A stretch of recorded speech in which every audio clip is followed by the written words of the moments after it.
হরেক রকমের ফুলে সাজানো বাসর ঘরে বসে বসে চোখের পানি ফেলছে নীল। অপর পাশে সোফায় বসে গালে হাত দিয়ে তার দিকে তাকিয়ে আছে তার সদ্য বিবাহিতা স্ত্রী কণ্ঠ।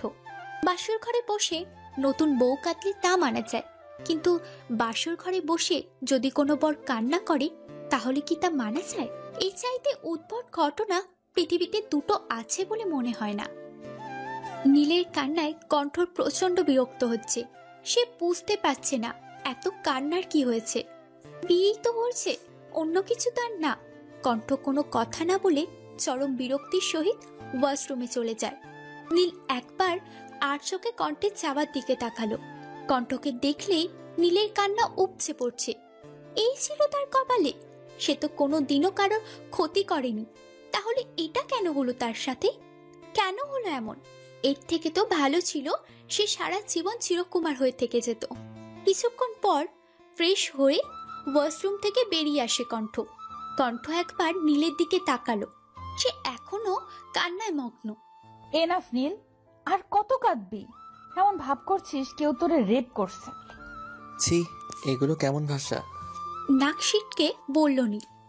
তোরে ফেঁচানো দেখে এর চেয়ে ভালো কিছু আমার মুখে আসছে না, বিশ্বাস কর। এমন উৎফট আচরণ কেন করছিস তুই? তুই আমার কষ্ট কি বুঝবি? তোর গলায় তো আর সাক্ষাৎ শাকচুনি বউ জোটেনি। কি বললি তুই? চিবিয়ে চিবিয়ে কথাটা বলল কণ্ঠ। কণ্ঠর অমন রাগী কণ্ঠ শুনে নীলের খেয়াল হলো যে সে কি বলছে। নীল জিবায় কামড় দিয়ে অসহায় দৃষ্টিতে তাকালো কণ্ঠে। কণ্ঠ তারই দিকে কটমট দৃষ্টিতে তাকিয়ে আছে। নীল কয়েকটা শুকনো ঢোক গিলল। বিশ্বাস কর নীল, তুই যদি আমার স্বামী না হতিস এই মুহূর্তে তোর ঘাড় আমি মটকাতাম। এই জন্যই তো তোকে শাকচুনি বলি। কথাটা আস্তে বলায় কণ্ঠ ঠিকভাবে তা শুনতে পায়নি। কি বিড়বিড় করছিস? জোরে বল যা বলার। না, কিছু না, কিছু বলছি না আমি। কণ্ঠ আর কোনো কথা বাড়ালো না। সে এমনিতে প্রচুর ক্লান্ত। সারাদিনে অনেক ধকল গিয়েছে তার উপর দিয়ে। আজ সকালেও সে স্বাধীন একজন মানুষ ছিল, মুক্ত পাখির মতো উড়ে বেরিয়েছে সে। কিন্তু এখন এখন সে একটা ভদ্র বাড়ির বউ। সে যদি জানতো নিজের বেস্ট ফ্রেন্ডের বিয়ের দাওয়াতে বরযাত্রী হিসেবে গিয়ে বিয়ের কোণে হয়ে যেতে হবে, তাও আবার নীলের মতো বলদ মার্কা একটা ছেলের, তাহলে সে জীবনেও কি বিয়েতে যেত? না, একদম যেত না সে। কণ্ঠ খুব শখ করে সেজেগুজে নিজের বেস্ট ফ্রেন্ডের বিয়েতে গিয়েছিল, আর সেই শখটাই তার কাল হয়ে দাঁড়িয়েছে। একটা দীর্ঘশ্বাস ফেলে বিছানায় লম্বা হয়ে শুয়ে পড়ল কণ্ঠ। কণ্ঠকে বিছানায় শুতে দেখে এক লাফে দাঁড়িয়ে গেল নীল। কণ্ঠ নীলের দিকে তাকিয়ে জিজ্ঞাসা করলো, বানর হলি কবে থেকে তুই? মানে? লাফাচ্ছিস কেন এমন ভাবে? দেখছিস না আমি ঘুমানোর প্রস্তুতি নিচ্ছি? ঘুমাবি ভালো কথা, এখানে খাটের উপর কেন? আমার জানা মতে মানুষ খাটের উপরেই ঘুমায়, খাটের তলায় না। নীল চোখ মুখ কোচকালো। ঠিক এই কারণেই মেয়েটাকে তার পছন্দ না। এই মেয়ে কখনো সোজাভাবে কথা বলতে পারে না। সোজাভাবে কথা বলা এই মেয়ে ধাতেই নেই। তুই খাটে ঘুমাবি না? তো কি তোর ঘাড়ে ঘুমাবো? নীল কণ্ঠের দিকে কেমন করে তাকালো। আচ্ছা বল, আমি কেন খাটে ঘুমাতে পারবো না? কারণ এটা আমার খাট। ও আচ্ছা, ঠিক আছে, আমি আব্বুকে বলে দেব কাল একটা খাট পাঠিয়ে দিতে। এখন অনেক রাত হয়ে গিয়েছে, এখন সম্ভব না। জানিসই তো আব্বু অসুস্থ। আজকে ঘুমাতে দে। তুই খাটে ঘুমালে আমি কোথায় ঘুমাবো? এবার যেন কণ্ঠর রাগ হলো। নিজেকে যথাসম্ভব শান্ত রেখে কণ্ঠ উত্তর দিল, মানুষ যেহেতু খাটে ঘুমায় সেহেতু তোরও খাটেই ঘুমানোর কথা। অসম্ভব, আমি জীবনেও তোর সাথে এক খাটে ঘুমাতে পারবো না। এক প্রকার চেঁচিয়ে কথাটা বলল নীল। একে তো এই আনএক্সপেক্টেড বিয়ে, তার উপর নীলের ফালতু বকর বকর মিলিয়ে কণ্ঠের মেজাজ একদম জ্বলন্ত আগ্নেয়গিরি। কেন রে? আমার সাথে এক খাটে ঘুমালে কি সমস্যা তোর? আমার গায়ে কি কোনো ছোঁয়াচে রোগ আছে যে তা তোর মোমের শরীরে অ্যাটাক করবে? নাকি আমি কোনো বখাটে যে তোর মতো অবলা পুরুষকে একা পেয়ে তোর সুযোগ নিব, তোর সতীত্ব হরণ করব? কণ্ঠের এমন কথায় নীলের যেন কান দিয়ে ধোঁয়া বেরোচ্ছে। নীল কোনো রকমে নিজেকে সামলে নিয়ে মিনমিন করে বলল, আচ্ছা ঠিক আছে, ঘুমা তুই। Good boy. আর শোন, ঘুমের সময় আমি সাউন্ড একদম পছন্দ করি না। যদি তোর ভ্যাবের একটা শব্দ আমি পাই, তাহলে তোর এমন অবস্থা করব, সারা জীবনে আর মুখ দিয়ে শব্দ করার মতন কোনো অবস্থায় থাকবি না। নীল এমনিতেই কণ্ঠকে কিছুটা ভয় পায়, আর এখন কণ্ঠের এমন হুমকি শুনে নীল ঠোঁটে আঙুল দিয়ে চুপ করে বসে রইল। ক্লান্ত থাকায় অল্প সময়ের মধ্যেই কণ্ঠ ঘুমিয়ে যায়। নীল কণ্ঠের দিকে মুখ গোমড়া করে তাকিয়ে আছে। নিজের ভবিষ্যৎ নিয়ে তার এখন ভীষণ চিন্তা হচ্ছে। বাবা এটা আমার সাথে কিভাবে করতে পারলো? কনে পালিয়ে গিয়েছে বলে কি তিনি এমন একটা ধানি লঙ্কা টাইপ মেয়ের সাথে আমার বিয়ে দিবে? আর ওই মেয়েকেও বলি, বিয়ে যখন করবি না তখন রাজি কেন হয়েছিলি? ধান্দাবাজ মেয়ে মানুষ কোথাকার। কিন্তু ওই মেয়ের কথাবার্তায় তো কোনোদিন মনে হয়নি যে ওই মেয়ের অন্য জায়গায় চক্কর আছে। ফোনে কত মিষ্টি মিষ্টি কথা বলতো, আহা, মনে হতো সে রসগোল্লার চাইতেও কয়েকগুণ বেশি মিষ্টি। কিন্তু বিয়ের দিন কি করলো? পালিয়ে গেল। শিওর অন্য জায়গায় চক্কর আছে। যদি না থাকে তাহলে পালালো কেন? আমাকে কি পছন্দ নয় তার? আরে কিভাবে আমাকে অপছন্দ করবে সে? আমি কি দেখতে খারাপ নাকি? তাহলে তাহলে যাই হোক না কেন, এই মেয়েকে যদি পাই একবার আচ্ছা করে বকে দিব। বেয়াদব মেয়ে মানুষ। ওর চক্করে আমার জীবনে এই শাকচুন্নি পার্মানেন্টলি জুড়ে গেছে। এখন আমার কি হবে? এই মেয়ে তো আমাকে শান্তিতে বাঁচতে দেবে না। কোন কুক্ষণে যে এই মেয়ে আমার কপালে এসে জুটেছিল। হাবিজাবি ভাবনার মাঝে নীল ডুব দিল। অতীতের সেদিন কণ্ঠের সাথে তার প্রথম দেখা হয়েছিল। ওই দিনকে নীল নিজের জীবনের অভিশপ্ত দিন হিসেবে মনে রেখেছে। নীল তখন অষ্টম শ্রেণীর ছাত্র। বাবার ট্রান্সফারের কারণে তারা সে বছর সিলেট থেকে ঢাকায় শিফট হয়েছিল। সেদিন ছিল স্কুলে নীলের প্রথম দিন। নীল বরাবরই শান্ত স্বভাবের ছেলে। স্কুলে নতুন হওয়ায় সেদিন তাকে স্কুলের সিনিয়র স্টুডেন্টরা আটকে ছিল। নীলকে কোনো বড় কোনো আপুকে প্রেম নিবেদন করার জন্য টাস্ক দেওয়া হয়েছিল। নীল রাজি হলো না, যার দরুন তাকে বলা হলো মাঠের সবার সামনে কান ধরে উঠবোস করতে। নীল এতেও রাজি হলো না, আর ওদিকে বদমাস সিনিয়রগুলো তাকে ছাড় দেবার নয়। অবশেষে নীল পরাজিত হলো ওদের কাছে। চোখে এক সমুদ্র অশ্রু নিয়ে সে কান ধরে উঠবোস করার জন্য প্রস্তুত হলো। যখনই সে বসতে যাবে তখন পিছন থেকে একটা মেয়ের ভরাট কণ্ঠ উঠল। কি হচ্ছে এখানে? নীল তাকিয়ে দেখল নীল রঙের স্কুল ড্রেস পরা পরিহিত দুই বিনুনি করা একটা মেয়ে দাঁড়িয়ে আছে। মেয়েটির হাতে ছোটখাটো চিকন একটা লাঠি। মেয়েটাকে দেখে বদমাস সিনিয়রগুলো কেমন ঘাবড়ে গেল। কি হচ্ছে এখানে? দেখো কণ্ঠ, এখানে তোমার কোনো কাজ নেই, তুমি যাও এখান থেকে। অবশ্যই যাব, তবে এই বলদকে সাথে করে নিয়ে যাব। নীল বেশ বুঝতে পেরেছিল কণ্ঠ নামের তেজি মেয়েটা তাকেই বদল বলে সম্বোধন করছে। এতে নীল যেন কিছুটা অপমানিত হলো। দেখো কণ্ঠ, এটা আমাদের ব্যাপার, তুমি যাও। আচ্ছা, ওই বলদ চলো। নীলকে উদ্দেশ্য করে কথাটা বলল কণ্ঠ। ও কেন যাবি? ওর কাজ আছে এখানে। আচ্ছা, তা কি কাজ আছে উপর শুনে? আমাদের ব্যাপারে তুমি সবসময় নাক কেন গলাতে আসো? আমার স্কুলে আমার চোখের সামনে যখন কেউ অনৈতিক কাজ করে, কাউকে বিরক্ত করে, তাহলে আমি কিভাবে চুপ করে থাকি বলো তো স্বামী ভাইয়া? জানো তো আমি আবার একটু মাদার তেরেসা টাইপ মানুষ। বলেই ডান চোখে একটা টিপ্পি কাটলো কণ্ঠ। শোনো স্বামী ভাইয়া, তোমাকে আমি শেষবারের মতন বলছি, ভালো হয়ে যাও, নয়তো আমি যেটা করব সেটা তোমার একদম ভালো লাগবে না। তাই আসো বলছি, ভালো হয়ে যাও। তাই আবারও বলছি, ভালো হয়ে যাও। ভালো হতে পয়সা লাগে না, বুঝলে? এবার নীলের দিকে তাকিয়ে বলল, এই বলদ, আসো আমার সাথে। নীল কোনো কথা না বলে কণ্ঠের সাথে চলল। এখানে দাঁড়িয়ে থাকা তার জন্য সুখকর নয়, তা সে বুঝে গেছে।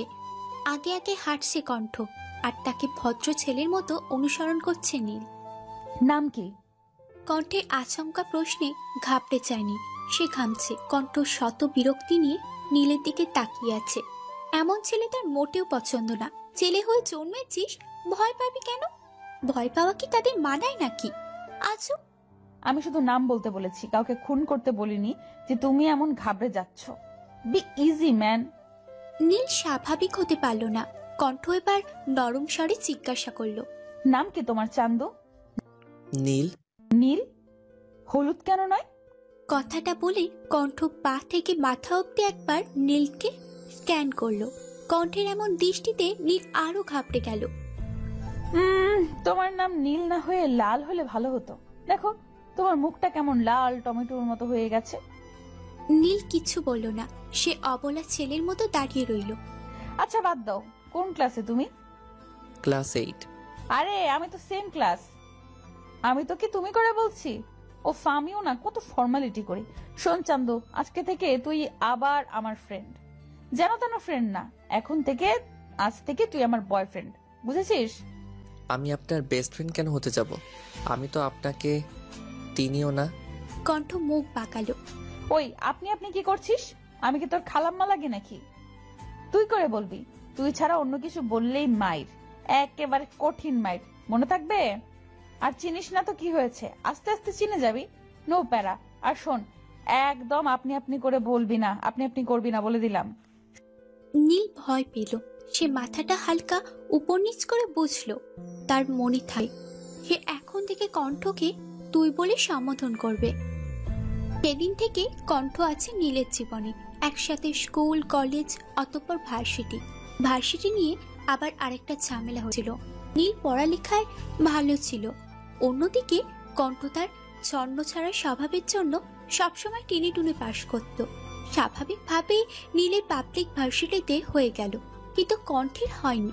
তাকে বেসরকারিতে ভর্তি হতে হয়েছিল। এখন কথা হলো, তার নীলকে ছাড়া চলবে কি করে? সে তো ম্যানেজ করে নিবে, কিন্তু নীল, ও তো মানুষের সাথে মিশতে পারে না। তাহলে আকাশ কুসুম চিন্তা করে কণ্ঠ নীলকে এক প্রকার বাধ্য করেছিল বেসরকারিতে ভর্তির জন্য। ইতিহাসে নীলই মনে হয় একমাত্র ছাত্র যে কিনা ঢাকা বিশ্ববিদ্যালয়ে ভর্তির সুযোগ পেয়েও বেসরকারি ভার্সিটিতে পড়াশোনা করছে। শোভার সামনে থাকা টি টেবিলের সাথে বাড়ি খেয়ে নীল অতীত থেকে বেরিয়ে আসলো। সে একবার কণ্ঠের দিকে তাকালো। নিশ্চিন্তে ঘুমাচ্ছে মেয়েটা। ঘুমের মধ্যে কত শান্ত লাগছে দেখতে। এখন ওকে দেখে কেউ বলবে যে জেগে থাকলে সে কত ভয়ানক হতে পারে। নীল কণ্ঠের দিকে তাকে এক দীর্ঘশ্বাস ফেলে সোফায় গুটিসুটি মেরে শুয়ে পড়ল। শোয়ার সাথে সাথে ঘুমেরা এসে হামলা করলো। সারাদিন তো তার উপর দিয়ে কম ধকল যায়নি। দূর থেকে ভেসে আসা ফজরের আজানের মধুর শব্দে ঘুম হালকা হয়ে এলো কণ্ঠে। আড়মোড়া ভেঙে উঠে বসল সে। বার দুয়েক চোখ কচলে চোখ মেলে তাকিয়ে দেখতে পেল সোফায় গুটিসুটি মেরে শুয়ে থাকা নীলকে। নীলকে দেখতে অনেকটা বাচ্চার মতো লাগছে। নীলের স্বাভাবিক চরিত্র অনেকটা বাচ্চার মতো। ও অনেক ইমোশনাল একটা ছেলে। ও জীবনটা তেমন একটা প্র্যাকটিক্যালি চিন্তা করতে পারে না। ওর কাছে নিজের পরিবার আর পরিবারের ইমোশনটাই আগে। ও নিজের পরিবারকে অনেক ভালোবাসে, তাই তো মায়ের এক কথায় নীরাকে বিয়ে করতে রাজি হয়ে যায়। আর নীরা পালিয়ে যাওয়ার বাবার কথায় শত অনিচ্ছার সত্ত্বেও কণ্ঠকে বিয়ে করে। কণ্ঠ নীলের দিকে কিছুক্ষণ তাকিয়ে থেকে ওয়াশরুমে চলে যায়। ফ্রেশ হয়ে অজু করে এসে কণ্ঠ নীলকে ডাক দেয়। স্বামী, ওগো স্বামী, উঠুন, ফজরের আজান দিয়ে দিয়েছে, উঠুন, এবার নামাজ পড়তে হবে তো নাকি? উঠুন উঠুন। কারো এমন আহ্লাদি ডাকে নীল ঘুমের ঘোরেই ঠোঁট পাকিয়ে হাসল। নীলকে ঘুমের মধ্যে হাসতে দেখে ভ্রু কুঞ্চিত হলো কণ্ঠের। ওই বলদ, না হেসে ওঠ, তোর জন্য নামাজের সময় বসে নেই, ওঠ বলছি। কণ্ঠর ধমকে ধরফর করে উঠে বসে পড়ে নীল। চোখের সামনে কণ্ঠকে দেখতে পেয়ে ঘাবড়ে যায় সে। তো তুই আমার রুমে কি করছিস? লে, ছেলে বলে কি? আরে গাধা, বিয়ে তোর সাথে হয়েছে তো তোর রুমেই তো থাকবো, বাকি তোর ভাইয়ের রুমে থাকার কথা, ইডিয়েট। নীল কিছুক্ষণ থ মেরে বসে রইল। আস্তে আস্তে তার কালকের সব ঘটনা মনে পড়ল। যখন মনে পড়ল তখনই কণ্ঠ তার বউ। তখনই যেন তার আবার কান্না পেয়ে গেল। একদম কাঁদবি না বলে দিলাম আমি। এই তুই কি ছেলে বলতো? কথায় কথায় কোনো ছেলে এত কান্না করে? এ নাকি আমার জামাই। ছি, আমি মানুষের সামনে মুখ দেখাবো কি করে? মান সম্মান কিচ্ছু থাকলো না আমার। নীল হাবলার মতো তাকিয়ে আছে কণ্ঠের দিকে। নীলকে এভাবে তাকিয়ে থাকতে দেখে কণ্ঠ নীলের পেশিবহুল বাহুতে জোরে একটা চিমটি কাটলো। আউচ, কি করলি এটা? চিমটি কাটলাম তোকে। নীল হাত ঘষতে ঘষতে বলল, কিন্তু কেন? আজান কখন দিয়েছে আর তুই এখনো বসে আছিস? সময় কি তোর নানা হয় যে তোর জন্য বসে থাকবে? তাড়াতাড়ি অজু করে আয়, আমি জায়নামাজ বিছিয়ে রাখছি। নীল কোনো কথা না বলে ওয়াশরুমে চলে গেল। অজু করে বেরিয়ে এসে নীল অবাক হলো, কারণ খাটের উপর তার জন্য পাঞ্জাবি আর টুপি সুন্দর করে গুছিয়ে রাখা আছে। নীল বুঝলো এটা কণ্ঠের কাজ, কিন্তু ও কোথায়? রুমে তো নেই, কোথায় গেল? নীলের ভাবনার মাঝেই বারান্দা থেকে কণ্ঠ রুমে আসলো। তারা দুজনে একসাথে নামাজ আদায় করে নিল। নামাজ পড়ে নীল ধপ করে খাটে শুয়ে পড়ল। কালকে রাতে সোফায় শুয়েছিল বলে ঘুম বলতে হয়নি। সোফায় কি ঘুমানো যায় নাকি? কণ্ঠ নীলকে কিছু বলতে যাবে তার আগে ওর ফোনটা বেজে ওঠে। কণ্ঠ ফোনের দিকে তাকিয়ে নম্বরটা দেখে একবার নীলের দিকে তাকালো, অতঃপর ফোনটা রিসিভ করে বারান্দায় চলে এলো। বলো। ম্যাম, ওর জ্ঞান ফিরেছে। গুড, আমি 10টার দিকে আসছি, ওকে নজরে রেখো। আর শোনো, আমি না আসা পর্যন্ত ওকে এক গ্লাস পানিও দিবা না। Okay ma'am. ফোনটা কেটে দিয়ে ঘুমন্ত নীলের দিকে তাকালো কণ্ঠ। তার ঠোঁটের কোণে বিরাজ করছে বাঁকা হাসি, সেই সাথে আছে তৃপ্তি। কিন্তু কিসের তৃপ্তি? নিজের খুব কাছের কিছু পাওয়ার তৃপ্তির হাসি। কি এটা হতে পারে? সকাল 8টা, ধরণীতে সূর্যের দেখা মিলেছে অনেক। বাহিরে বইছে মৃদু বাতাস। বাতাসে জানালা ঢাকা শুভ্র রঙের পর্দাগুলো উঠছে। বিছানায় নীল বেঘরে ঘুমাচ্ছে। কালকে রাতে বেচারার ভালো ঘুম হয়নি। সোফায় কি আর ভালো ঘুম হয়? অন্যদিকে সারা রাত বিন্দাস কমিয়ে এখন সোফায় বসে বসে বোর হচ্ছে কণ্ঠ। সে বুঝতে পারছে না তার কি করা উচিত। একবার মনে হচ্ছে নিচে যাওয়া উচিত, তো পরক্ষণেই মনে হচ্ছে সে নতুন বউ, আর এভাবে নিচে যাওয়া বিশেষ শোভা পায় না। কণ্ঠ একটা দীর্ঘশ্বাস ফেলে ফোন টিপতে লাগলো। কণ্ঠ নিজের ফোনে তার আর নীলের ছবি দেখছে। ছবিগুলো তারা গত বছরই সিলেটে ট্যুরে গিয়ে তুলেছিল। একটা ছবি দেখে কণ্ঠ মৃদু হাসলো। ছবিটাতে নীল চোখ মুখ কুঁচকে আছে। নীলকে দেখে মনে হচ্ছে ওকে কেউ জোর করে করলার জুস খাইয়ে দিয়েছে। কণ্ঠ যখন ফোনে তার আর নীলের বিভিন্ন মুহূর্তের ছবি দেখায় ব্যস্ত, তখন দরজায় কেউ কড়া নাড়ল। কিন্তু কণ্ঠ ফোনটা সেন্টার টেবিলে রেখে দরজার দিকে তাকালো। দরজা খুলে দিতেই নীলের ছোট বোন নিতু রুমে প্রবেশ করলো। শুভ সকাল কণ্ঠ আপু। কণ্ঠ নিতুর ডান গালটা আস্তে করে টিপে দিয়ে বলল, শুভ সকাল বাবু। জানো কণ্ঠ আপু, আমি না কনফিউজ। কণ্ঠ ভ্রু কুচকে বলল, কেন কেন শুনি? আমি তোমাকে কি বলে রাখবো, ভাবি নাকি আপু? আগে তো তুমি আমার আপু ছিলে, কিন্তু এখন এখন তো তুমি ভাইয়ের বউ, ভাবি হও। তাহলে কি ডাকবো, ভাবি নাকি আপু? চিন্তার বিষয়, কে ডাকবে বলো তো? নিতু কিছুক্ষণ নিজের থুতনিতে শাহাদাত আঙুল দিয়ে কয়েকবার বাড়ি দেওয়ার ভঙ্গিতে কিছু ভাবলো। কণ্ঠ ভ্রু কুচকে তাকিয়ে আছে নিতুর দিকে। নিতুর বয়স 10, সে ক্লাস 5-এ পড়ে। বয়স কম হলেও সে যথেষ্ট বুদ্ধিমতী। সে মোটেও নীলের মতো গর্ধব টাইপের নয়। কিছুক্ষণ চিন্তা ভাবনা শেষে নিতুর চোখে মুখে খুশির ঝিলিক দেখা দিল। সে সব সময়ের মতো চিৎকার হেসে বলল, আমি আজ থেকে মানে এখন থেকে তোমাকে ভাবি আপু বলে ডাকবো। নামটা কেমন, পছন্দ হয়েছে? পছন্দ হবে না আবার? খুব পছন্দ হয়েছে। নিতু আবারও চমৎকার ভঙ্গিতে হাসলো। এই মেয়েটার ঠোঁটের কোণে সব সময় হাসি থাকে। যখন সে খুব খুশি হয় তখনও হাসে, আর যখন সে খুব কষ্ট পায় তখনও হাসে। ভাবি আপু, এখন নিচে চলো, আম্মু তোমায় যেতে বলছে। আচ্ছা চলো। কণ্ঠ নিতুর সাথে নিচে আসলো। নীলের মা নীলিমা আর নীলের খালা মিলে টেবিলে নাস্তা দিচ্ছেন। কণ্ঠকে আসতে দেখে নীলিমা আতুরে কণ্ঠে বলে ওঠে, কণ্ঠমা, আয় নাস্তা করে নে। তুই তো আবার সকালে নাস্তা তাড়াতাড়ি করিস। কণ্ঠ মৃদু হেসে চেয়ার টেনে বসতে বসতে বলল, আঙ্কেল কোথায় আন্টি? নীলিমা নিরুত্তর। নীলিমাকে চুপ থাকতে দেখে কণ্ঠ আবার বলে, আন্টি? কণ্ঠের ডাকে এবার নীলিমা পুরো কোচকালো। তুই কি আমাকে বলেছিস? তোমাকে ছাড়া আর কাকে বলবো? নীলিমা যেন নারাজ হলো, বলল, আমাকে এখনো আন্টি বলেই ডাকবি কণ্ঠ? আমার কি শখ করে না নিজের ছেলের বউয়ের মুখে মা, আম্মু বা মামনি ডাক শুনতে? কণ্ঠ এবার হাসলো। নীলিমা কণ্ঠকে অনেক স্নেহ করে, অনেক ভালোবাসেন তিনি কণ্ঠকে। আগে যখন কণ্ঠ এই বাড়িতে আসতো, নীলিমা কণ্ঠের পছন্দের খাবার রান্না করে তাকে খাওয়াতো। কণ্ঠ নীলিমার রান্নার খুব ভক্ত। তার রান্না করা চিংড়ি মাছের মালাইকারি কণ্ঠের অনেক প্রিয়। আচ্ছা ঠিক আছে, এখন থেকে মামুনি বলেই ডাকবো। এই তো আমার লক্ষ্মী মেয়ে। নীল কোথায় কণ্ঠ?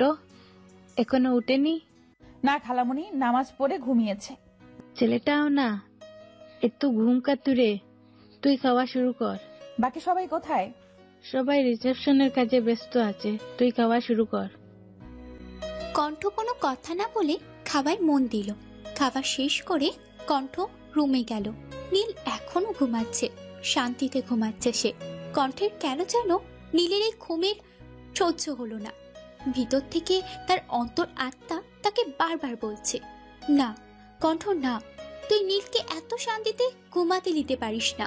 তোর উচিত নীলকে বিরক্ত করা, এটা তোর দায়িত্ব। তুই নিজের দায়িত্বে অবহেলা করতে পারিস না। কণ্ঠ নিজের আত্মার কথা শুনল। সে নিজের শাড়ির আঁচলের এক মাথা চিকন করে মুড়ে তা দিয়ে নীলের কানে সুরসুরি দিতে লাগলো। নীল নড়ে চড়ে উঠল। একটু নড়ে চড়ে নীল অপর পাশে ভিড়ে আবার শুয়ে পড়ল। কণ্ঠের বুক কঞ্চিত হলো। কণ্ঠ এবার বাথরুম থেকে এক মগ পানি নিয়ে এসে নীলের দিকে ছুঁড়ে মারল। পানির ঝাপটায় নীল হুড়মুড় করে উঠে বসল। নীলের কাণ্ড দেখে কণ্ঠের হাসি যেন থামছে না। কোনো মেয়েলি ঝংকার তোলা হাসির শব্দে নীল থেমে গেল। মনে হচ্ছে তা বুকের ভেতরে কেউ হাতুড়ি পেটা করছে। নীল সামনে তাকিয়ে দেখলো কণ্ঠ হাসছে। কণ্ঠকে হাসতে দেখে নীল ভ্রু কোচকালো। কিছুক্ষণ পর তার মস্তিষ্ক সাইরেন বাজিয়ে তাকে জানান দিচ্ছে তাকে কণ্ঠ নামক সাংঘাতিক রমণীটি ভিজিয়েছে। তার এই হাসিটার কারণ কণ্ঠ নামক সাংঘাতিক রমণী নীল নামক অবলা পুরুষকে জব্দ করতে সক্ষম হয়েছে।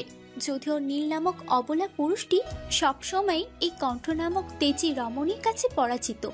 কণ্ঠ হাসি থামিয়ে এবার নীলকে উদ্দেশ্য করে বলল, ওই বলদ, আর কত ঘুমাবি? ওঠ এবার, কত বেলা হলো, খেয়াল আছে তোর? এত ঘুম কাতুরে কেন তুই? আই জাস্ট লাভ ঘুম। ঘুম আমার জীবনের প্রথম ভালোবাসা। আর শেষ। কণ্ঠের প্রশ্নে হৃদয়ের মাঝখানে ফাঁকা কমে এলো নীলে। সে অদ্ভুত দৃষ্টিতে তাকিয়ে আছে কণ্ঠের দিকে। কণ্ঠ নীলের দৃষ্টি উপেক্ষা করে বলল, উঠে ফ্রেশ হয়ে আয় গিয়ে। নাস্তা না করার ধান্দা করেছিস নাকি? নীলকে এক ডজন বকা দিতে দিতে কণ্ঠ বারান্দায় চলে গেল। নীল কণ্ঠের যাওয়ার দিকে তাকিয়ে আছে। মেয়েটা বড্ড অদ্ভুত। সে কখনো এই মেয়েকে বুঝতে পারে না। কণ্ঠকে বোঝবার অনেক চেষ্টা করেছে সে, কিন্তু ব্যর্থ হয়েছে। এক পর্যায়ে সে কণ্ঠকে বুঝতে পারার প্রয়াসই ছেড়ে দিল। এই মেয়েকে বুঝতে পারার সাধ্য কারণ নেই। কণ্ঠ কোনো গোলক ধাঁধার চেয়ে কম নয় কোনো অংশে। সকাল 9:15 কণ্ঠ একটা বেবি পিঙ্ক কালারের গ্রাউন্ড পরে তৈরি হয়ে নিচে নামছে। কণ্ঠকে এভাবে দেখে নীলের বাবা জনাব কবির প্রশ্ন করল, কোথাও যাচ্ছ কণ্ঠ মা? জি বাবা, আসলে আমার হঠাৎ একটা আর্জেন্ট কাজ এসে গেছে, তাই যেতে হচ্ছে। কিন্তু রিসেপশন? চিন্তা করবেন না খালামুনি, আমি দেরি করব না, 2 ঘন্টার মধ্যেই চলে আসব। সাবধানে যেও। কণ্ঠ সবাইকে বিদায় জানিয়ে বেরিয়ে গেল। সে নীলদের বাসায় গাড়ি নিয়ে যায়নি। নীলদের বাড়ির থেকে কিছুটা সামনে এগিয়ে কাউকে ফোন করতেই একটা সাদা রঙের প্রাইভেট কার এসে তার সামনে দাঁড়ায়। কণ্ঠ গাড়িতে উঠতেই গাড়িটি চলতে শুরু করে। প্রায় 8 ঘন্টা পর গাড়িটি একটা পুরাতন বিল্ডিং এর সামনে এসে থামে। কণ্ঠ গাড়ি থেকে নেমে সচেতন পায়ে বিল্ডিংটির 2য় তলায় উঠে যায়। মৃদু অন্ধকারাচ্ছন্ন রুম। রুমে এক কোণে একটা খাট আর অপর কোণে একটা টেবিল, চেয়ার আর এক পাশে বুক সেলফ রাখা আছে। বুক সেলফে হুমায়ুন আহমেদের কয়েকটা পুরাতন আর হালকা ছিঁড়ে যাওয়া বই রাখা আছে। কণ্ঠ সেদিকে নজর দিল না। ওর নজর খাটে জ্ঞানহীন অবস্থায় পড়ে থাকা একজন অল্প বয়সী রমণীর উপর। রমণীর বয়স খুব বেশি হলে 21 হবে। এই 21 বয়সী রমণীর উপর তার অগাধ রাগ যে সে তার খুব প্রিয় কিছুর দিকে হাত বাড়িয়েছিল। তাকে কি সহজে ছেড়ে দেওয়া যায়? সহজে ছেড়ে দেওয়া কি ঠিক হবে? মোটেই না, তাকে শাস্তি পেতে হবে। কণ্ঠের জীবনের দিকে নজর দেওয়ার শাস্তি, আর এই শাস্তি তাকে কণ্ঠ নিজে হাতে দেবে। কণ্ঠ বার কয়েক তালি বাজালো। তালি বাজাতে একজন তরুণ এবং একজন তরুণী ভিতরে প্রবেশ করলো। জি ম্যাম। ওর জ্ঞান ফেরানোর ব্যবস্থা করতে হবে। এক কাজ করো, এক বালতি ঠান্ডা ঠান্ডা পানি নিয়ে আসো। জি ম্যাম। পানির টেম্পারেচার কত? 5-6 ডিগ্রি হবে ম্যাম। পানিতে কয়েকটা বরফের টুকরো ফেলে দাও রিশা। রিশা নামের তরুণীটি তাই করলো। মাত্রাতিরিক্ত ঠান্ডা পানির ঝাপটা জ্ঞানহীন রমণীর উপর পড়তেই রমণী ধরফর করে উঠে বসে। সে ঘন ঘন শ্বাস টানছে। দেখেই বোঝা যাচ্ছে তার শ্বাসকষ্ট হচ্ছে। সে ছটফট করছে। মেয়েটির ছটফটানি দেখে কণ্ঠের ঠোঁটের কোণে তৃপ্তির হাসি। সে যেন পৈশাচিক আনন্দ পাচ্ছে। কিছুক্ষণ ছটফটিয়ে মেয়েটা কিছুটা শান্ত হলো। সামনে তাকিয়ে কণ্ঠকে দেখে তার মুখে হাসির ঝিলিক দেখা দিল। সে যেন মরুভূমিতে পানির সন্ধান পেল। কণ্ঠ আপু, কণ্ঠ চমৎকার হাসলো। মেয়েটি আবারও তাকালো, বলল, দেখো না কণ্ঠ আপু, ওরা আমাকে এখানে বন্দি করে রেখেছে। এত করে জিজ্ঞেস করছি আমি কি করেছি, কেউ কিছু বলছেই না। বললাম আমার বিয়ে, তবুও শুনলো না। কণ্ঠ মুখে আমাবস্যা নামিয়ে বলল, তাই নাকি? হ্যাঁ আপু, ওরা খুব বাজে। কালকে থেকে আমাকে কিচ্ছু খেতে দেয়নি। খিদে পেয়েছে তোমার? মেয়েটি মুখ গোমড়া করে ওপর নিচে মাথা দোলালো। কণ্ঠ তার পাশে থাকা ছেলেটিকে কিছু ইশারা করলো। ছেলেটি কণ্ঠের ইশারা বুঝতে পেরে মাথা নাড়িয়ে রুমের বাইরে গেল। মিনিট 2 বাদে সে ফিরে এলো। তার 2 হাত ভর্তি খাবার। সে খাবারগুলো টেবিলে রাখলো। যাও খাও গিয়ে। কণ্ঠ কথাটা বলার সাথে সাথেই মেয়েটি দৌড়ে খাবারের কাছে গেল। উচ্ছ্বাসিত হয়ে খাবারের ওপর থেকে ঢাকনা সরাতেই তার মুখে নেমে এলো আমাবস্যা। এগুলো কি কণ্ঠ আপু? কেন দেখতে পাচ্ছ না? এগুলো তোমার ব্রেকফাস্ট। খাও খাও, তোমার না খিদে পেয়েছে? এগুলো কিভাবে খাবো? কেন ভালো লাগেনি এগুলো? এটাকে কি রুটি বলে? এটা তো পাথরের মতো। আর রুটির সাথে এটা কি আছে এগুলো? খেজুরের রসের গুড়, বলল শৈবাল। আমি এগুলো খাই না।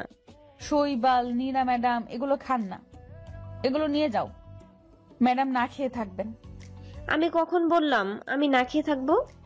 বলনি বুঝি? নীরা জেদ ধরল, সে এগুলো খাবে না। তাকে ডাবল ডিমের অমলেট দিতে হবে। নীরার কথায় ভীষণভাবে বিরক্তি হচ্ছে কণ্ঠ। অপরদিকে রিশা অনেক কষ্টে নিজের হাসি চেপে রেখেছে।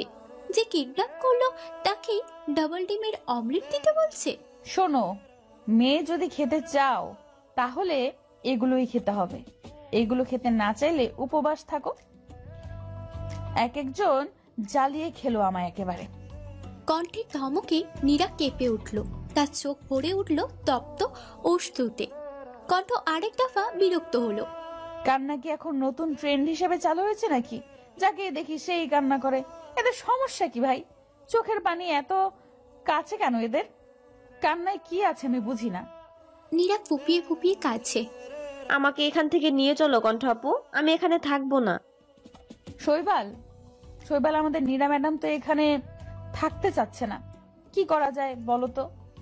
ওকে একটু যুক্তরাষ্ট্র ঘুরিয়ে আনি, কি বলুন ম্যাডাম? হ্যাঁ, ইটস বেটার। আর আমাদের নীরা রানীর তো যুক্তরাষ্ট্রে যাওয়ার অনেক দিনের শখ। নীরার কান্না ততক্ষণে থেমে গেছে। সে অদ্ভুতভাবে কণ্ঠের দিকে তাকিয়ে আছে। কণ্ঠ সেদিকে পাত্তা না দিয়ে চেয়ারে পায়ের উপর পা তুলে আরাম করে বসলো। নীরা একবার শৈবাল আর রিশার দিকে তাকালো। সে রিশাকে মারাত্মক ভয় পায়। কালকে পার্লারে রিশা তাকে যে 2টা থাপ্পড় দিয়েছে তা সে জীবনেও ভুলবে না। গালটা এখনো টনটন করছে। রিশার দিকে এক পলক তাকিয়ে নীরা কণ্ঠকে উদ্দেশ্য করে বলল, কণ্ঠ আপু চলো এখান থেকে, ওরা অনেক ভয়ঙ্কর মানুষ। নীরার কথায় শৈবাল শব্দ করে হেসে উঠল। কণ্ঠ ঘাড় ঘুরিয়ে শৈবালের দিকে তাকাতেই শৈবাল মুখে আঙুল দিল। শৈবালকে হাসতে দেখে নীরা বোবার মতো প্রশ্ন করলো, উনি হাসছেন কেন?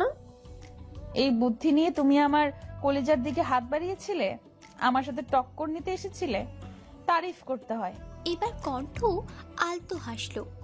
নীরা কণ্ঠের কথায় আগা মাথা কিছুই বুঝলো না। তুমি এগুলো কি বলছো কণ্ঠ আপু? বুঝতে পারছো না? নীরা মাথা দোলালো। আচ্ছা নীরা, বলো তো তুমি এখানে কেন আর আমি এখানে কেন? আমি এখানে কারণ ওই মেয়েটা আমাকে ঠাস ঠাস দুটো থাপ্পড় আর ওই ছেলেটা আমাকে ইঞ্জেকশন দিয়ে এখানে নিয়ে এসেছে। ঋষা, তুমি তো থাপ্পড় দিয়েছো। আরো কয়েকটা দেওয়ার ইচ্ছা ছিল, কিন্তু তার আগেই জ্ঞান হারালো। কণ্ঠ আপু, আমাকে এখান থেকে বের করো। কি কি তখন থেকে নিয়ে যাও, বের করো করছো? এত কষ্ট করে তোমাকে কিডন্যাপ করলাম, কি এত সহজে ছেড়ে দিতে? মানে তুমি আমাকে কিডন্যাপ করেছো? আমি ছাড়ার কার ঠেকা পড়েছে তোমার মতন উটকো ঝামেলাকে কিডন্যাপ করাতে যাবে? মইটা তো তুমি আমার পাকা ধানেই দিয়েছো মেয়ে। তুমি আমায় কিডন্যাপ করলে কেন? কি করেছি আমি? রিয়েলি কি করেছো তুমি? আমার কলিজা ধরে নাচানাচি করে এখন বলছো কি করেছো? কি ভেবেছিলে তোমাদের প্ল্যান সাকসেসফুল হবে? ভাবলে কি করে আমি তা হতে দেব? নীরা কিছুটা ঘাবড়ে গেল। প্ল্যান? কিসের প্ল্যানের কথা বলছো তুমি? নীরা আবার স্মৃতিশক্তি লোপ পেয়েছে ম্যাম। তাই তো দেখছি। তবে কোনো ব্যাপার না, I can help her if she one. কি নীরা আপা লাগবে হেল্প? এই আপা কাকে বলছেন? বেদ্যপ ছেলে মানুষ একটা, হুটহাট ইঞ্জেকশন পুশ করে দেয়, আবার আমাকে আপা বলছে। আহা নীরা, চুটছো কেন? Relax babe. আর শৈবাল, এটা কোন ধরনের অসভ্যতা? তুমি নীরা রানীকে হুটহাট ইনজেকশন কেন পুশ করো? নেক্সট টাইম এমন করবে না। না হোয়াট এভার। শৈবাল ম্যাডামকে ভিডিও ক্লিপটা দেখাও। কণ্ঠের কথায় শৈবাল নিজের হাতে থাকা ট্যাবলেটে একটা ভিডিও চালু করলো। ভিডিওতে দেখা যাচ্ছে নীরা কারোর সাথে ফোনে কথা বলছে, আর তার ঠোঁটের কোণে ঝুলছে শয়তানি হাসি। নীরা ফোনে যা যা বলেছে তা ভিডিওতে স্পষ্ট। নীরা একবার কণ্ঠের দিকে, আর ঠোঁটেও পাকা হাসি, কিন্তু চোখ দুটো অস্বাভাবিক লাল হয়ে আছে। কণ্ঠের চোখে দিকে তাকাতেই আটকে উঠল নীরা। সে বারবার ঢোক গিলছে। তো নীরা ম্যাডাম, কিছু মনে পড়লো? আমায় ক্ষমা করে দাও, আমি আর এমন করব না। তোমাকে আর এমন কিছু করার সুযোগ দিলে তো তুমি এমন করবে, সেই সুযোগটাতে তুমি পাবে না। আমার ভুল হয়ে গেছে, প্লিজ লিভ মি। আমার কলেজে ধরে নাচানাচি করার সময় মনে হয়নি এটা ভুল, এটা অন্যায়? নীরা কিছু না বলে মাথা নিচু করে আছে। কণ্ঠ দ্বিগুণ রেগে গেল। তোমার সাহস দেখে আমি জাস্ট অবাক। তুমি তোমার এমন খাটিয়ে শখের জন্য আমার নীলকে চুজ করেছো? নীরা ভয়ে ভয়ে আবারও বলল, আমায় ছেড়ে দাও প্লিজ আপু। ছেড়ে দেব এত সহজে? হ্যাভ ইউ এনি আইডিয়া তোদের এই জঘন্য কাজের জন্য নীল কতটা কষ্ট পেত, নীলের পরিবারের কতটা অসম্মান হতো? তোর তো ভাগ্য ভালো, নীলের বিরুদ্ধে এত বড় ষড়যন্ত্র করার পরেও তুই আমার সামনে দুই পায়ে দাঁড়িয়ে আছিস। কণ্ঠ একটু দম নিল। তোর এই কাজের জন্য তো তুই অবশ্যই শাস্তি পাবেই। তা কি শাস্তি পেতে চাস বল, তাড়াতাড়ি বল। আমার আবার এত সময় নেই, জানিস তো আজ আমার বউ ভাত। কথাটা বলে বা চোখে একটা টিপনি কাটল কণ্ঠ। নীরা এখনো মাথা নিচু করে আছে। আচ্ছা, ভেবে শাস্তি ডিসাইড করবি? আচ্ছা ঠিক আছে, তুই ভাবতে থাক। আর শৈবাল, আমাদের নীরা ম্যাডামের সো কল প্রেমিকের কোনো খবর পেলে? কণ্ঠের মুখে নিজের প্রেমিকের কথা শুনে নীরা যেন 4000 ভোল্টের শক খেল। নীরা বিস্তারিত নয়নে তাকালো কণ্ঠের দিকে। কণ্ঠ নীরা চাহনি দেখে বাঁকা হাসলো। কি ভেবেছিলে নীল একটা মেয়েকে বিয়ে করবে আর আমি তার কোনো খবর নেব না? আর তোমার সম্পর্কে তো সেদিনই সব ইনফরমেশন জোগাড় করেছি যখন তোমাদের বিয়ের কথাবার্তা চলছিল। আমাকে এত কাঁচা খেলোয়াড় ভেবো না সোনা, আমি সব দিক সামলে তবেই মাঠে নামি। আচ্ছা, তোমার ওই প্রেমিকের নাম কি গো? রাফা শিকদার ম্যাম। খুব সুন্দর নাম, যেমন সুন্দর নাম ঠিক তেমনই কুৎসিত কাজ। তা শৈবাল, নীরা ম্যাডামের সো কল প্রেমিকের খোঁজ পেলে? শৈবাল ঠোঁট টিপে হেসে বলল, জি ম্যাম, নীরা আপার সোকল প্রেমিক তার সোকল প্রেমিকার সাথে সাজেক ট্যুরে গিয়েছে। নীরা নীরা যেন আবারও অবাক হলো। তাহলে কি রাফাত তাকে ঠকালো? না না, রাফাত এমন করতে পারে না। রাফাত তাকে কেন ঠকাবে? রাফাত তো তাকে ভালোবাসে, খুব ভালোবাসে। 4 বছরের সম্পর্ক তাদের। তাহলে রাফাতের অন্য প্রেমিকা আসলো কোথা দিয়ে? ওরা হয়তো ভুল বলছে। ভুলই বলছে। রাফাত মোটেও এমন নয়, সে খুব ভালো ছেলে। নীরা বিভিন্ন কথায় নিজের মনকে সান্ত্বনা দিতে ব্যস্ত। আরে নীরা ম্যাডাম, আপনার সোকল্ড প্রেমিকারও রয়েছে। বাই দা ওয়ে, রাপাস যদি নিজের প্রেমিকার সাথে সাজেকে থাকে তবে তুমি কে? তুরুপের তাস। বলল রিশা। তাচ্ছিল্যর হাসি দিয়ে কণ্ঠ বলল, ঠিকই বলেছ। আর শৈবাল রাফাত শিকদারের যদি সাজেক ঘোরা শেষ হয়ে থাকে তবে তাকে একটু আমার দর্শন করিও তো। ব্যাটার কর্মফল দেওয়া বাকি। জি ম্যাম। কণ্ঠ এক নজর নিজের হাতে থাকা ঘড়িটা দেখালো। আচ্ছা শৈবাল, আমাকে যেতে হবে, রিসেপশনের সময় হয়ে গেছে। আমার স্বামী হয়তো আমার অপেক্ষায় আছে। কণ্ঠ আপু, তুমি বিয়ে করেছো? হ্যাঁ, কেন? তুমি কি ভেবেছিলে আমি চিরকুমারী থাকবো? না, ঠিক তা না, কিন্তু তোমাকে বিয়ে করে কে অকালে শহীদ হতে চাইলো? কণ্ঠ চোখ ছোট করে তাকালো নীরার দিকে। নীরা একটা মেকি হাসি দিল। কণ্ঠ এবার দাঁত কেলিয়ে বলল, ওই তোমার না হওয়া বরকে নিজের না হওয়া বাচ্চার বাবা বানিয়ে দিয়েছি। মানে? কণ্ঠ কোনরূপ ভনিতা ছাড়াই বলে দিল, নীলকে বিয়ে করেছি। কি? কেন? ভালোবাসি তাই। নির্লিপ্ত কণ্ঠে কথাটা বলল কণ্ঠ। নীরা ভীষণ অবাক হলো। কণ্ঠ কাউকে ভালোবাসে, এটা ভাবতে যতটা না কষ্ট হচ্ছে, তার চাইতেও 1000 গুণ বেশি কষ্ট হচ্ছে এটা মানতে যে কণ্ঠ নীলকে ভালোবাসে। এটাও সম্ভব না? অদ্ভুত দৃষ্টিতে তাকিয়ে আছে কণ্ঠর দিকে। কণ্ঠ তার এমন দৃষ্টির মানেটা বুঝলো। অবাক হচ্ছে তাই না? আমিও অবাক হয়েছিলাম যখন বুঝতে পারলাম আমি একজনকে ভালোবাসি, তাও কাকে? নীলের মতন একটা ছেলেকে, যে আমার বিপরীত মেরুর মানুষ। ওর সাথে আমার কোনো দিক দিয়েই মিলে না। আমরা সম্পূর্ণ আলাদা স্বভাব চরিত্রের মানুষ, কিন্তু ভালোবাসাটা না কিভাবে যেন হয়ে গেল টেরই পেলাম না। আর তুমি কিন্তু একটা বিগ থ্যাঙ্কস ডিজার্ভ করো। নীরা এবার ভ্রু কোচকালো।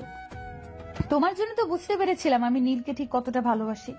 জানো, তুমি যখন হেসে হেসে নীলের সাথে কথা বলতে, ইচ্ছে করতো তোমার মুখটা ভেঙে দিতে।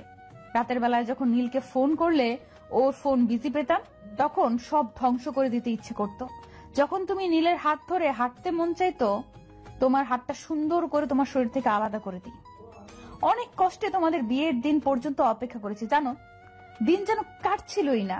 তুমি হয়তো ভাবছো যখন আমি নীলকে এতটাই ভালোবাসি তখন তোমাদের বিয়ে পর্যন্ত কেন অপেক্ষা করলাম। আসলে কি বলতো, আমি নিজে ড্রামা কুইন না হলেও আই লাভ ড্রামা। আমার বিয়েতে ড্রামা হবে না তা হয় নাকি? কেমন বিধবা মার্কা লাগবে না? আর তোমাকে নিজের কবজায় পেতাম কি করে বলো? জানো, খুব ভেবে চিন্তে প্ল্যান বানিয়েছি। তোমাকে আর তোমার লুজ ক্যারেক্টার প্রেমিককে তো আমি ছাড়বই না। খুব শখ না আমার নীলকে ইউজ করাচ্ছি তোমাদের। আমার নীলের দিকে চোখ তুলে তাকালে আমি তাকে দিনের বেলায় তারা দেখিয়ে দেব। চেনো না আমাকে? নীরা একটু ভয় পেল, কারণ সে জানে কণ্ঠ ঠিক কতটা ভয়ানক।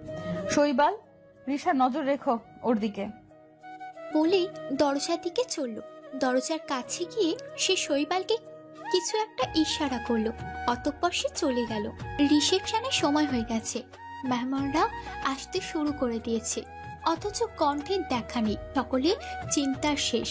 নীল শত বিরক্তি নিয়ে কণ্ঠের ফোনে একের পর এক ফোন করেই চলেছে। কণ্ঠ ফোনও তুলছে না। ইডিয়েট মেয়ে, সবসময় তো খুব ইন্টেলিজেন্ট গিরি দেখায়, আর এখন দেখো ফোনটাও তুলছে না। আরে ভাই, ফোন যখন ধরবি না তখন ফোন সাথে কেন রাখিস? যত সব পাগলের দল। নিজে এক পাগল, আমাকেও পাগল বানিয়ে ছাড়বে। সবাই যখন কণ্ঠের চিন্তায় ব্যস্ত, তখন দরজা দিয়ে হাসি মুখে নিজের বাবার হাত ধরে হেঁটে হেঁটে আসছে। কণ্ঠকে দেখে সকলে জানে যেন পানি এলো। অপরদিকে নীলের প্রচন্ড রাগ হচ্ছে। কণ্ঠ নীলের পাশে এসে দাঁড়ালো। নীল ফিস ফিস করে কণ্ঠকে কিছু জিজ্ঞাসা করলো। কোথায় ছিলিস তুই এতক্ষণ? ফুটবল মাঠে হাডুডু খেলতে গিয়েছিলাম। মানে? আরে বলদ, দেখতেই তো পাচ্ছিস আইটেম বল সেজে বসে আছি। তার মানে তো পার্লারেই ছিলাম। নীল আর কোনো কথা বলল না। এই মেয়ের সাথে কথা বলা মানে নিজের মাথায় নিজেই নারকেল ফাটানো। রিসেপশনে অনুষ্ঠান খুব ভালো করেই শেষ হলো। কণ্ঠের বাবা কণ্ঠ আর নীলকে তাদের বাসায় নিয়ে গেল। যেহেতু কণ্ঠের মা নীল, তাই কণ্ঠের বাবা আর কণ্ঠের ফুপুই পালন করেছে। কণ্ঠদের বাড়িতে দুদিন থেকে তারা আবারও নীলদের বাড়িতে আসলো। দেখতে দেখতে কেটে গেল একটা সপ্তাহ। কণ্ঠ আর নীলের মধ্যে টম অ্যান্ড জেরির সম্পর্ক এখনো চলমান। কণ্ঠ নীলকে ভালোবাসলেও তার কর্মকাণ্ডে তা প্রকাশ পায় না। সে নীলকে হেনস্থা করার জন্য একটা সুযোগও হাতছাড়া করে না। অপর দিয়ে বেচারা নীল বউয়ের অত্যাচারে অত্যাচারিত। সকালবেলা নীলদের বাড়ির সবাই নাস্তা করছে। এমন সময় কণ্ঠ ফর্মাল ড্রেসে নিচে নামলো। কণ্ঠকে ফর্মাল ড্রেসে দেখে নীলের বাবা প্রশ্ন করলো, কণ্ঠমা তুমি এইভাবে? আসলে বিয়ের চক্করে এতদিন অফিস যাওয়া হয়নি। আসলে কাজ জমে আছে, অনেক কাজ জমে গেছে। আব্বু একা হাতে আর সামলাতে পারছে না। তুমি চাইলে আমাদের কোম্পানিতে জয়েন করতে পারো। সরি বাবা, আব্বুর কাছে আমি তার শক্তি। আমি চাই না আমার আব্বু কমজোর হোক। যতদিন না কাব্যর দায়িত্ব নেওয়ার যোগ্য হচ্ছে ততদিন আমি আব্বুর সাথেই থাকবো। আর আপনার জন্য তো আপনার বলদ মার্কা ছেলে আছে। নীল কিঞ্চিত রেগে কণ্ঠর দিকে তাকালো। কণ্ঠ সেদিকে পাত্তা না দিয়ে নাস্তা শেষ করে অফিসে চলে গেল। কণ্ঠ অফিসে আসতেই সকল স্টাফ তাকে বিয়ে শুভেচ্ছা জানালো। কণ্ঠ সকলের সাথে পুসলাদি বিনিময় করে নিজের কেবিনে গিয়ে বসলো। একটু পর তার আব্বু আসলো তার কেবিন। অফিসে না আসলেও পারতে। কেন, খুশি হওনি আমাকে দেখে? তা নয়, এখন তুমি বিবাহিত, এভাবে অফিসে আসাটা ওরা কিভাবে দেখবে? আব্বু রিল্যাক্স, আমি ওদের বলেই এসেছি, ওরা কিছু বলেনি। আর বললেও আমি কি আসতাম না নাকি? এটা আমার অফিস, হক আছে আমার, নাকি পর করে দিচ্ছ? কণ্ঠের আব্বু আলতো হেসে বলল, তোমাকে পর করি কি করে বলো তো? তুমি ছাড়া আমার আর কি আছে? কেন, তোমার একটা পোষ্য ছাগল আছে না, সে কোথায়? ও বাসায়। কণ্ঠের বাবা আমতা আমতা করে বলল। ও ঘুমাচ্ছে। কণ্ঠ এবার রেগে তার বাবার দিকে তাকালো। বাসায় কি করছে? অফিস আসবে না নাকি? সকাল 10টা বাজে বাবা, আরো এখনো ঘুমাচ্ছে। ও কি জীবনেও মানুষ হবে না? সারা জীবন ছাগল থেকে যাবে? কোথায় ভাবলাম ওর হাতে এবার সকল দায়িত্ব বুঝিয়ে দেব, কিন্তু মনে হয় না এটা সম্ভব। আসতে পারি? পরিচিত কণ্ঠ পেয়ে কণ্ঠ দরজার দিকে তাকালো। কাব্য দরজার সামনে ভদ্র ছেলের মতো দাঁড়িয়ে আছে। আসুন মহারাজ, আসুন, আপনার জন্যই আমরা অপেক্ষা করছিলাম। কাব্য আমতা আমতা করে ভেতরে প্রবেশ করলো। এটা তোর বাবার অফিস, তার মানে এই না তুই যখন খুশি তখন আসবি আর যখন খুশি তখন যাবি। বেশ রেগে কথাটা বলল কণ্ঠ। এমন রাগ কেন করছো? আমি কি ইচ্ছে করে দেরি করি নাকি? দেরি হয়ে যায়। আচ্ছা, তা কেন দেরি হয়? কাব্য কিছু না বলে আমতা আমতা করতে লাগলো। কি হলো বল? রাখছো কেন? তুমি তো জানোই আমার ঘুম একটু বেশি। কণ্ঠ আর কিছু না বলে কাব্যকে নিজের কেবিনে যেতে বলল। কাব্য বিনা বাক্য ব্যয়ে চলে গেল। বাঘের সামনে কে বেশিক্ষণ থাকতে চায়? তোমার ছেলেটা দিন দিন কুম্ভকর্ণে পরিণত হচ্ছে। এর একটা বিয়ে দিতে হবে, বউ ঘরে আসলেই ঠিক হয়ে যাবে। কাব্যর তো পড়াশোনা শেষ হয়নি। তো কি হয়েছে? ওর বউ আসলে কি সে না খেয়ে মরবে? আর কাব্য তো ভালো ইনকাম করে, তাছাড়া এত বড় কোম্পানির মালিক ও। তোমার যা ভালো মনে হয় তাই করো। কাব্যর ওপর যদি সবচেয়ে বেশি কারোর অধিকার থেকে থাকে তা তোমার। আমি জানি তুমি ওর জন্য তাই করবে যা ওর জন্য উত্তম। বলে তিনিও চললেন নিজের কাছে। কাব্যের জন্মের সময় অতিরিক্ত রক্তক্ষরণে তাদের মা মারা যায়। তখন কণ্ঠের বয়স 10। কণ্ঠ ছোটবেলা থেকে ম্যাচিওর আর দর্শী টাইপের মেয়ে। অন্য মেয়েদের মতো আবদার ছিল না তার, সে যা চায় তা আদায় করে নিত। মা মারা যাওয়ার পর কাব্যকে সেই বড় করেছে, যে ছোট ছিল তবুও কি সুন্দর ভাইকে সামলেছে। বাসায় এসে ফ্রেশ হয়ে এক কাপ কফি নিয়ে বারান্দায় দাঁড়ালো কণ্ঠ। নীলের বারান্দায় বিভিন্ন ধরনের ফুলের গাছ রয়েছে, সেগুলো সব নীল লাগিয়েছে, কাউকে ধরতেও দেয় না সেগুলো। কণ্ঠ নীলের কালো গোলাপ গাছ থেকে একটা গোলাপ ছিঁড়ে কানে গুজল। কিছুক্ষণ অতিবাহিত হলে কণ্ঠ বুঝতে পারল সে কি করেছে। কণ্ঠ নিজের কাছে অবাক হলো। সে আগে কখনো এমন করেনি। এগুলোতে তার কোনো কালই কোনো আগ্রহ ছিল না। সে সাজগোজ একদম পছন্দ করতো না, কিন্তু এখন এখন কেন সে সাজতে লাগে? আয়নায় নিজেকে নিজে দেখতে ভালো লাগে। প্রেমে পড়লে শত অপছন্দের জিনিসও পছন্দ হয়ে ওঠে। এই প্রেম শব্দটা কত অদ্ভুত। কণ্ঠের মতো একজন মেয়েকেও নাড়িয়ে দিল। কণ্ঠ একটা দীর্ঘশ্বাস ফেললে কফিতে চুমুক দেয়। রাত 8টা। নীলেদের বাসার সবাই খাবার টেবিলে বসে আছে। সকলে বলতে নীলের বাবা মা আর নিতু। তারা নীল কণ্ঠের অপেক্ষা করছে। নিতু, যাও তো তোমার ভাই আর ভাবিকে ডেকে নিয়ে আসো। ঠিক আছে, যাচ্ছি। নিতু যেতে যাবে তার আগে সে দেখতে পেল সিঁড়ি দিয়ে নীল আর কণ্ঠ নামছে। তবে অবশ্যই স্বাভাবিকভাবে নয়। তারা ঝগড়া করতে করতে নামছে।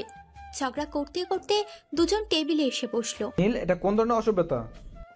নীল বাবার কথায় অবাক হয়ে জিজ্ঞাসা করলো, আমি আবার কি অসভ্যতা করলাম? কণ্ঠ এখন আর তোমার বেস্ট ফ্রেন্ড নেই, শুধু সে এখন তোমার বউ, তাই ওকে তুমি করে বলবে, নট তুই। আগে এই লেডি ভয়ঙ্করীকে বলো আমাকে তুমি করে বলতে। পাপী নারী একটা স্বামীকে তুই করে বলে? বেশ করি, আরো বলবো। তুই তখন আমার চুল ধরে কেন টানলি? ইচ্ছে করে টেনেছি নাকি? ভুলে টান লেগে গেছে, তাই বলে কি তুই আমার মাথায় সুনামি আনিয়ে দিবি নাকি? চুপ। মায়ের ধমকে দুজনে চুপ করলো। তোমাদের দুজনকেই বলছি একে অপরকে তুমি করে সম্বোধন করবে, আর যেন এমন না দেখি। নীল কিছু না বলে খাওয়ায় মন দিল। ডিনার শেষ করে নীল নিজের ঘরে চলে গেল। এখানে বেশিক্ষণ থাকলে তাকে অযথা বাবা মায়ের বকা শুনতে হবে। নীল উপরে যাওয়ার কিছুক্ষণ পর কণ্ঠ নীলিমার হাতে হাতে কিছু কাজ করে দিয়ে রুমে চলে যায়। নীল আর কণ্ঠ চলে যেতেই নীলিমা গিয়ে কবিরের কাছে বসলো। আচ্ছা, ওরা কি নর্মাল কাপল হবে না কোনোদিন? কেন হবে না? অবশ্য হবে, কিন্তু ওদের একটু সময় দিতে হবে। ওরা যদি একান্ত কিছু সময় কাটায় তাহলে দেখবে ওদের সম্পর্কটা স্বাভাবিক হয়ে গেছে। আচ্ছা, এক কাজ করলে কেমন হয়? কি কাজ? ওদের হানিমুনে পাঠালে কেমন হয়? খুব একটা মন্দ বলনি, ওরা নিজেদের সাথে একটু সময় কাটাতে পারবে।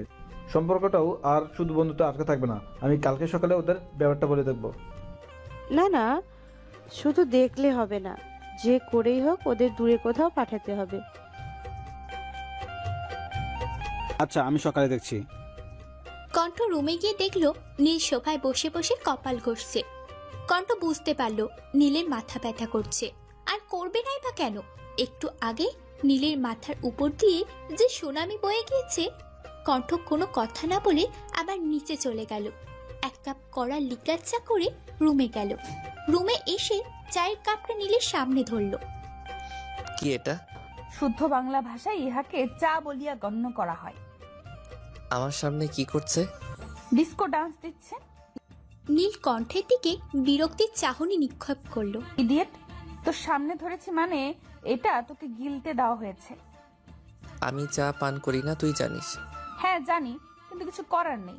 এটা গিললে মাথা ব্যথা গায়েব হয়ে যাবে। নীল জানে কণ্ঠকে শতবার বললেও কাজ হবে না, তাই সে চুপচাপ চায়ের কাপটা হাতে নিল। নীল চায়ের দিকে এক দৃষ্টিতে তাকিয়ে আছে। তা দেখে কণ্ঠ বলল, তোকে এটা দেখতে বা বিশ্লেষণ করতে দেওয়া হয়নি, গিলতে দেওয়া হয়েছে। তাই ফটাফট কাপ ফাঁকা চাই। নীল মুখ গোমরা করে চায়ের কাপে চুমুক দিল। চুমুক দিতেই সে চোখজোড়া বন্ধ করে নিল। সে কখনোই চা পান করে না, তার চায়ের স্বাদ ভালো লাগে না, কিন্তু আজকে ভালো লাগছে। কিরে, কেমন লাগলো? নীল কাপে দ্বিতীয় চুমুক দিয়ে বলল, খুব একটা মন্দ নাই। কণ্ঠ মুখ বাঁকিয়ে বলল, বললেই পারিস ভালো হয়েছে, এত ঢং কেন করিস? আজ এরা পুরুষ মানুষ। নীলকে কয়েকটা বকা দিয়ে কণ্ঠ বিছানায় শটাং করে শুয়ে পড়ল। অপরদিকে নীল সোফায় বসে আরাম করে চায়ের কাপে চুমুক দিচ্ছে। আহা, অসাধারণ স্বাদ। নীল কণ্ঠের দিকে তাকিয়ে ভাবল, মিস ভয়ঙ্করী ভালোই চা বানায়, চায়ের দোকান দিলে ভালো প্রফিট পাবে। পরের দিন সকালবেলা সকালে নাস্তার টেবিলে উপস্থিত। নীল মাথা নিচু করে পরোটা খাচ্ছে। কণ্ঠ জুসের গ্লাসে চুমুক দিচ্ছে আর তার বিয়ে সোনিয়ার সাথে কথা বলছে। কবির সাহেব কণ্ঠের কথা বলা শেষ হবার অপেক্ষা করছে। কণ্ঠ ফোন রাখতেই কবির সাহেব দু একটা কাশি দিয়ে গলা পরিষ্কার করলো। নীল, কণ্ঠ, তোমাদের সাথে আমার কিছু বলার ছিল। জি বাবা, বলো। তোমাদের বিয়েটা তো স্বাভাবিকভাবে হয়নি, আর বিয়ের এতদিন পরেও তোমাদের কোথাও যাওয়া হয়নি। তাই আমি ভাবছিলাম তোমাদের যদি কিছুদিনের জন্য কোনো জায়গা থেকে ঘুরে আসতে। আমার সময় নেই। পট করে উত্তর দিল নীল। আসলে সে একা কণ্ঠের সাথে কোথাও যেতে সাহস পায় না, অত্যাধিক ভয় কাজ করে মনের মধ্যে। নীল না বলায় ভ্রু কোচকালো কণ্ঠ। কি এমন রাজকার্য করিস তুই যে তোর সময় নেই? আম্মু, অফিসে অনেক কাজ থাকে আমার। কাজ তুমি একা না, আমিও করি, তাই আমাকে কাজ দেখাতে আসো না। তোমরা যাচ্ছ মানে যাচ্ছ, এটাই আমার অর্ডার। এবার তিনি কণ্ঠের দিকে তাকিয়ে বলল, কণ্ঠ, মা, তোমার কোনো অসুবিধা আছে? না বাবা। নীল তাহলে তো হয়েই গেল। তা বলো, কোথায় যেতে চাও তোমরা? কিছু একটা ভেবে বলল, কক্সবাজার। কক্সবাজারে? সমস্যা নেই বাবা, কক্সবাজারই ঠিক আছে। আচ্ছা, তবে আমি সব ব্যবস্থা করে রাখছি। তোমরা আজ সন্ধ্যা বের হয়ে যাবে। নীল অবাক হয়ে জিজ্ঞাসা করলো, আজ সন্ধ্যায়? কেন, কোনো সমস্যা? নীল মুখ গোমরা করে বলল, না, কোনো সমস্যা নেই। তোমাদের আজ অফিসে যেতে হবে না। কণ্ঠ, তুমি গাব্বাকে ফোন করে বলে দাও, আর সব গোছগাছ করে নাও। ঠিক আছে বাবা। নীল রুমে এসে বিছানায় টান টান করে শুয়ে পড়ল। তার ভীষণ কান্না পাচ্ছে। সে বুঝতে পারে না যে সে কার কি ক্ষতি করেছে যে তার কপালে কণ্ঠের মতো বউ জুটেছে।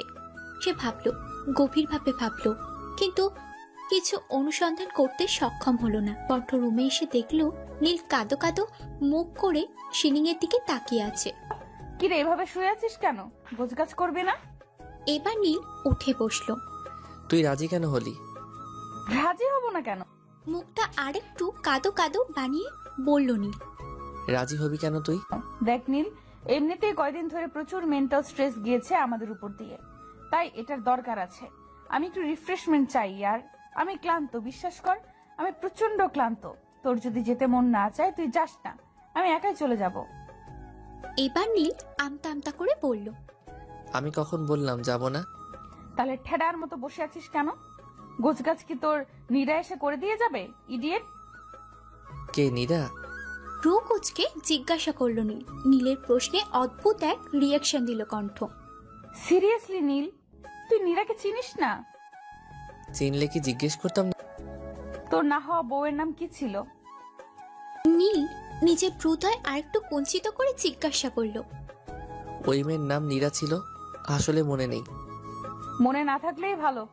এখন একটু দরকারি জিনিসপত্র গুছিয়ে নে। সন্ধ্যায় নীল আর কণ্ঠ বেরিয়ে পড়ল কক্সবাজারের উদ্দেশ্যে। তারা বাসে করে যাবে, তাই তারা বাস স্ট্যান্ডে গেল। আগে বাস ছাড়তে আর 5 মিনিট বাকি। কণ্ঠ জানালার পাশে সেটে বসেছে, আর পাশে নীল। 5 মিনিট পর বাস চলতে শুরু করলো। বাস চলা শুরু করার কিছুক্ষণের মধ্যেই ঘুমিয়ে পড়ল নীল। ঘুমন্ত নীলের মাথা কণ্ঠের কাঁধে এসে পড়ল। কণ্ঠ চমকে পাশ ফিরে দেখলো নীল ঘুমিয়ে গেছে। কণ্ঠ আলতো হেসে নীলের মাথাটা সুন্দর করে নিজের কাঁধে রাখলো। পুরোটা সময় কণ্ঠ নীলকে দেখে দেখেই পার করলো। নীল কণ্ঠ কক্সবাজার এসেছে আজ 2 দিন। প্রথম দিন তারা কেউ হোটেল থেকে বের হয়নি খুব একটা।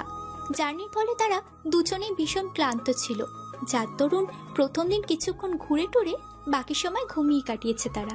প্রথম দিন ঘুমিয়ে কাটিয়েছে, তাই আজ তারা স্থানীয় মার্কেটে একটু ঘুরলো। তারপর তারা গেল সি বিচে। সমুদ্রের পানি ঢেউ খেলছে। কণ্ঠ ঢেউয়ের সাথে পাল্লা দিয়ে একবার সামনে যাচ্ছে আর একবার পিছনে যাচ্ছে। খেলাটা যে কণ্ঠের দারুণ উপভোগ করছে তা তার খিলখিল হাসির শব্দে প্রকাশ পাচ্ছে। কণ্ঠের ঝংকার তোলা হাসির শব্দে নীলের বুকে ঢোল বাজছে। নীল যেন নিজের কয়েকটা হৃদস্পন্দন মিস করলো। এই প্রথম নীল ভালো করে কণ্ঠকে খেয়াল করলো। লম্বায় 5.5 ফিট মতো হবে, নাকটা একটু চ্যাপটা, কিন্তু চোখ দুটো মায়ায় ভরা, গায়ের রং একটু চাপা। এই মুহূর্তে নীলের মনে হলো শ্যামবতী আর শ্যামলতা শব্দ দুটো কণ্ঠের সৈন্যই প্রযোজ্য। পরক্ষণে তার মনে হলো না, শ্যামবতী বা শ্যামলা উপাধি কণ্ঠের সাথে ঠিক যায় না।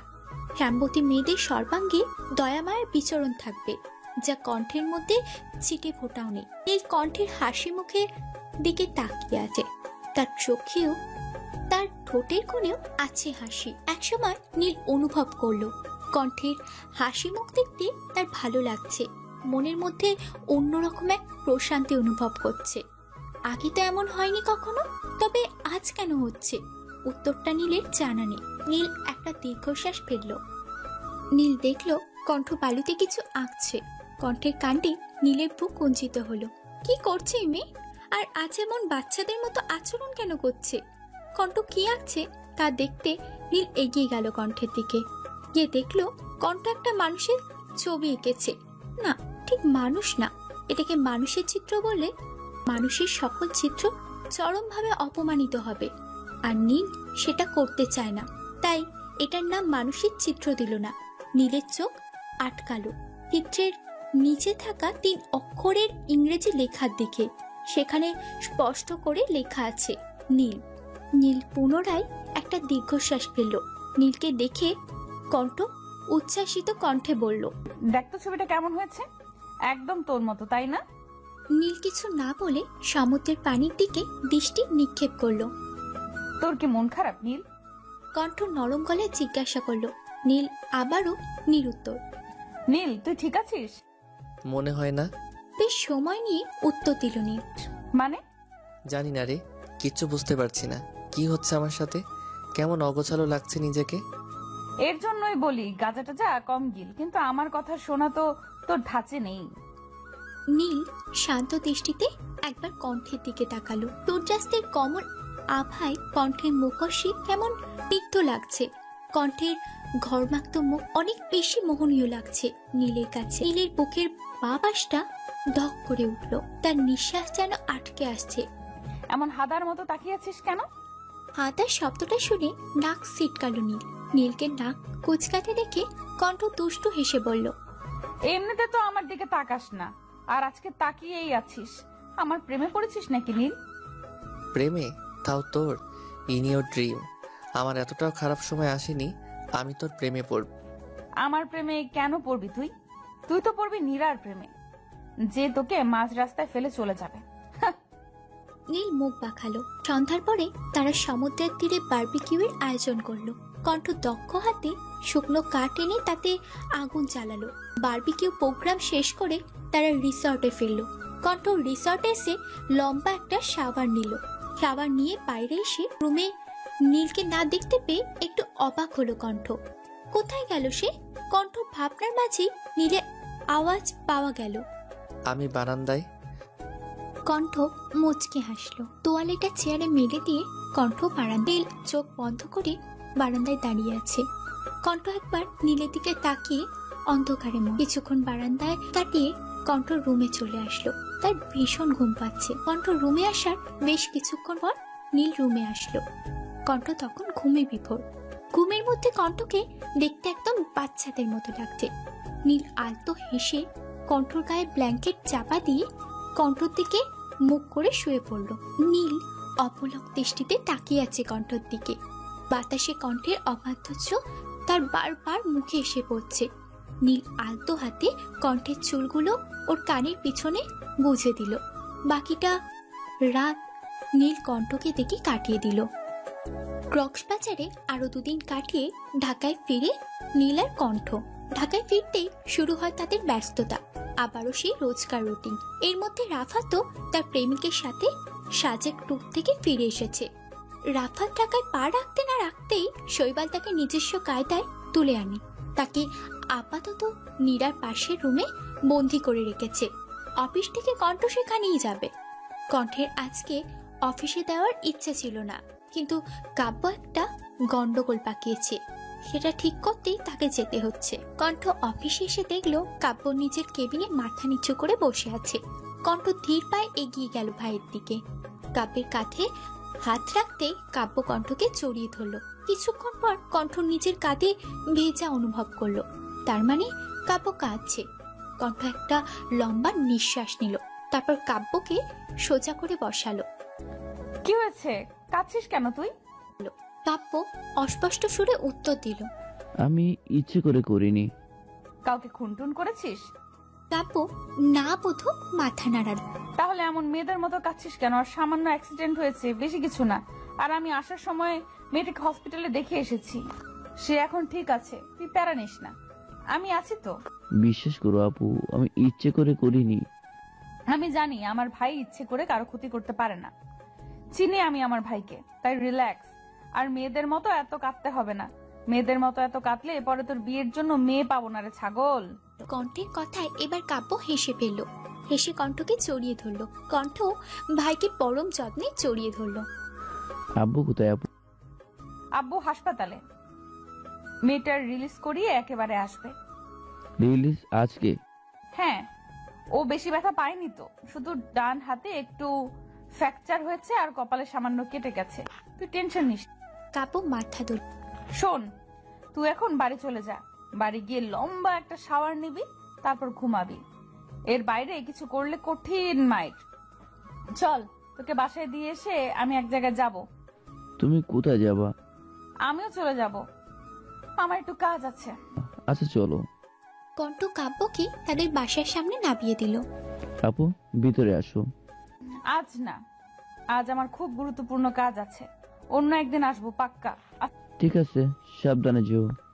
কণ্ঠ মুচকি হেসে গাড়ি স্টার্ট। কিছু দূর যেতেই কণ্ঠের ফোন বেজে উঠল। কণ্ঠ গাড়িটা এক সাইডে পার্ক করে ফোনটা রিসিভ করল। আসসালামু আলাইকুম মামুনি। নীলিমা সালামের উত্তর দিয়ে বলল তারা আছেন নীলের নানুর বাড়ি যাচ্ছে, সে যেন তাড়াতাড়ি বাড়ি চলে যায়। বাড়িতে কেউ নেই, তিনি নীলকেও আজ তাড়াতাড়ি বাড়ি চলে যেতে বলে। কণ্ঠ ঠিক আছে বলে ফোন কেটে দিল। আজ আর রাফাতের এখানে যাওয়া হলো না, কাজটা আধুরা রয়ে গেল। কণ্ঠ ফোন করে শৈবালকে বলে দিল সে আজ যেতে পারবে না। রাফাত আর নীরাকে যেন ঘুমের ইঞ্জেকশন দেওয়া। শৈবালের সাথে কথা বলে একটা দীর্ঘশ্বাস ফেলে গাড়ি স্টার্ট দিল কণ্ঠ। নিজের আপন মানুষগুলোকে বাঁচাতে কত কিছু করতে হয়। পরদিন সকালবেলা নীল কণ্ঠকে তার কফি দিয়ে এসে নাস্তার আয়োজন করছে। বাড়িতে শুধু সে আর নীল। নাস্তা বানিয়ে রেখে কণ্ঠ বের হবে। কালকে যে কাজটা অসম্পূর্ণ রয়ে গিয়েছিল আজ তা পূরণ করতে হবে। হাতে সময় নেই বেশি। কাজ করার মাঝেই কণ্ঠ রান্নাঘরে দ্বিতীয় কারোর উপস্থিতি টের পেল। ঘাড় কাত করে দেখল রান্নাঘরে দরজায় হেলান দিয়ে নীল দাঁড়িয়ে আছে। সকালে উঠে কণ্ঠকে পাশে না পেয়ে নীল নিচে আসে। এসে দেখে কণ্ঠ রান্না করছে। এপ্রিল মাসের শেষ দিকে গরম ভালোই পড়েছে। গরম আর গ্যাসের আগুনের তাপে কণ্ঠের নাকে বিন্দু বিন্দু ঘাম জমা আছে।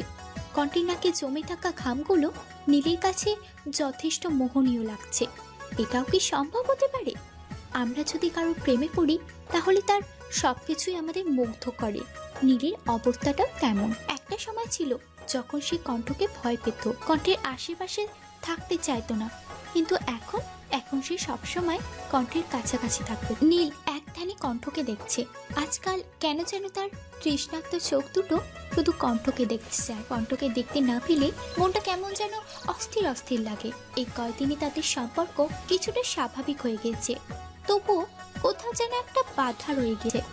নীলকে দরজার সামনে দাঁড়িয়ে কণ্ঠ প্রশ্ন করে, এখানে খাম্বার মতো দাঁড়িয়ে আছিস কেন? আজকে আর নীল মুখ বাঁকালো না। সে হাসি মুখে কণ্ঠের দিকে এগিয়ে যেতে যেতে জবাব দিল, তোকে সাহায্য করতে এসেছি।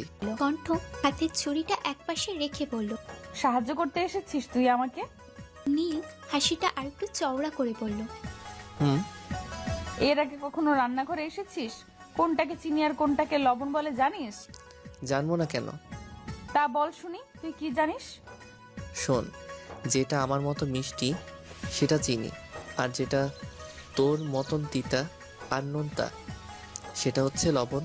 নীলের কথা শুনে কণ্ঠ কটমট দৃষ্টিতে তাকিয়ে থাকলো। কণ্ঠের নীলের মনে এক প্রকার ভয়ের সুনামি বয়ে গেল। সে কয়েকটা শুকনো ঢোক গিলে মেয়েকে হাসি দিয়ে বলল, আই এম জাস্ট জোকিং। তোকে এখানে কেউ জাঙ্কি পান্ডেকে উপস্থাপন করতে বলে নাই, তাই নিজের ঘাটিয়া জোক নিজের কাছে রাখ। আচ্ছা ঠিক আছে, রাখলাম। এবার দে, আমি সবজি কেটে দিচ্ছি। পারবি না তুই, শুধু শুধু হাতটা কেটে রক্তাক্ত কাণ্ড হবে একটা, আর আমি তো চাই না। কণ্ঠের কথায় নীল একটু ভাব নিয়ে বলল, don't under estimate the power of a common man. তোর কোনো ধারণা নেই আমি ঠিক কি কি করতে পারি। দে ছুরি আর গাজর দিয়ে আমি কাটছি। দেখ নীল, আমার এমনিতে অনেক কাজ পড়ে আছে, প্লিজ আমার কাজ আর বাড়াস না, আর বিরক্তিও করিস না। যা এখান থেকে, আমাকে কাজ করতে দে। নীল কোনো কথা না বলে কণ্ঠের হাত থেকে ছুরিটা নিয়ে সবজি কাটতে লাগলো।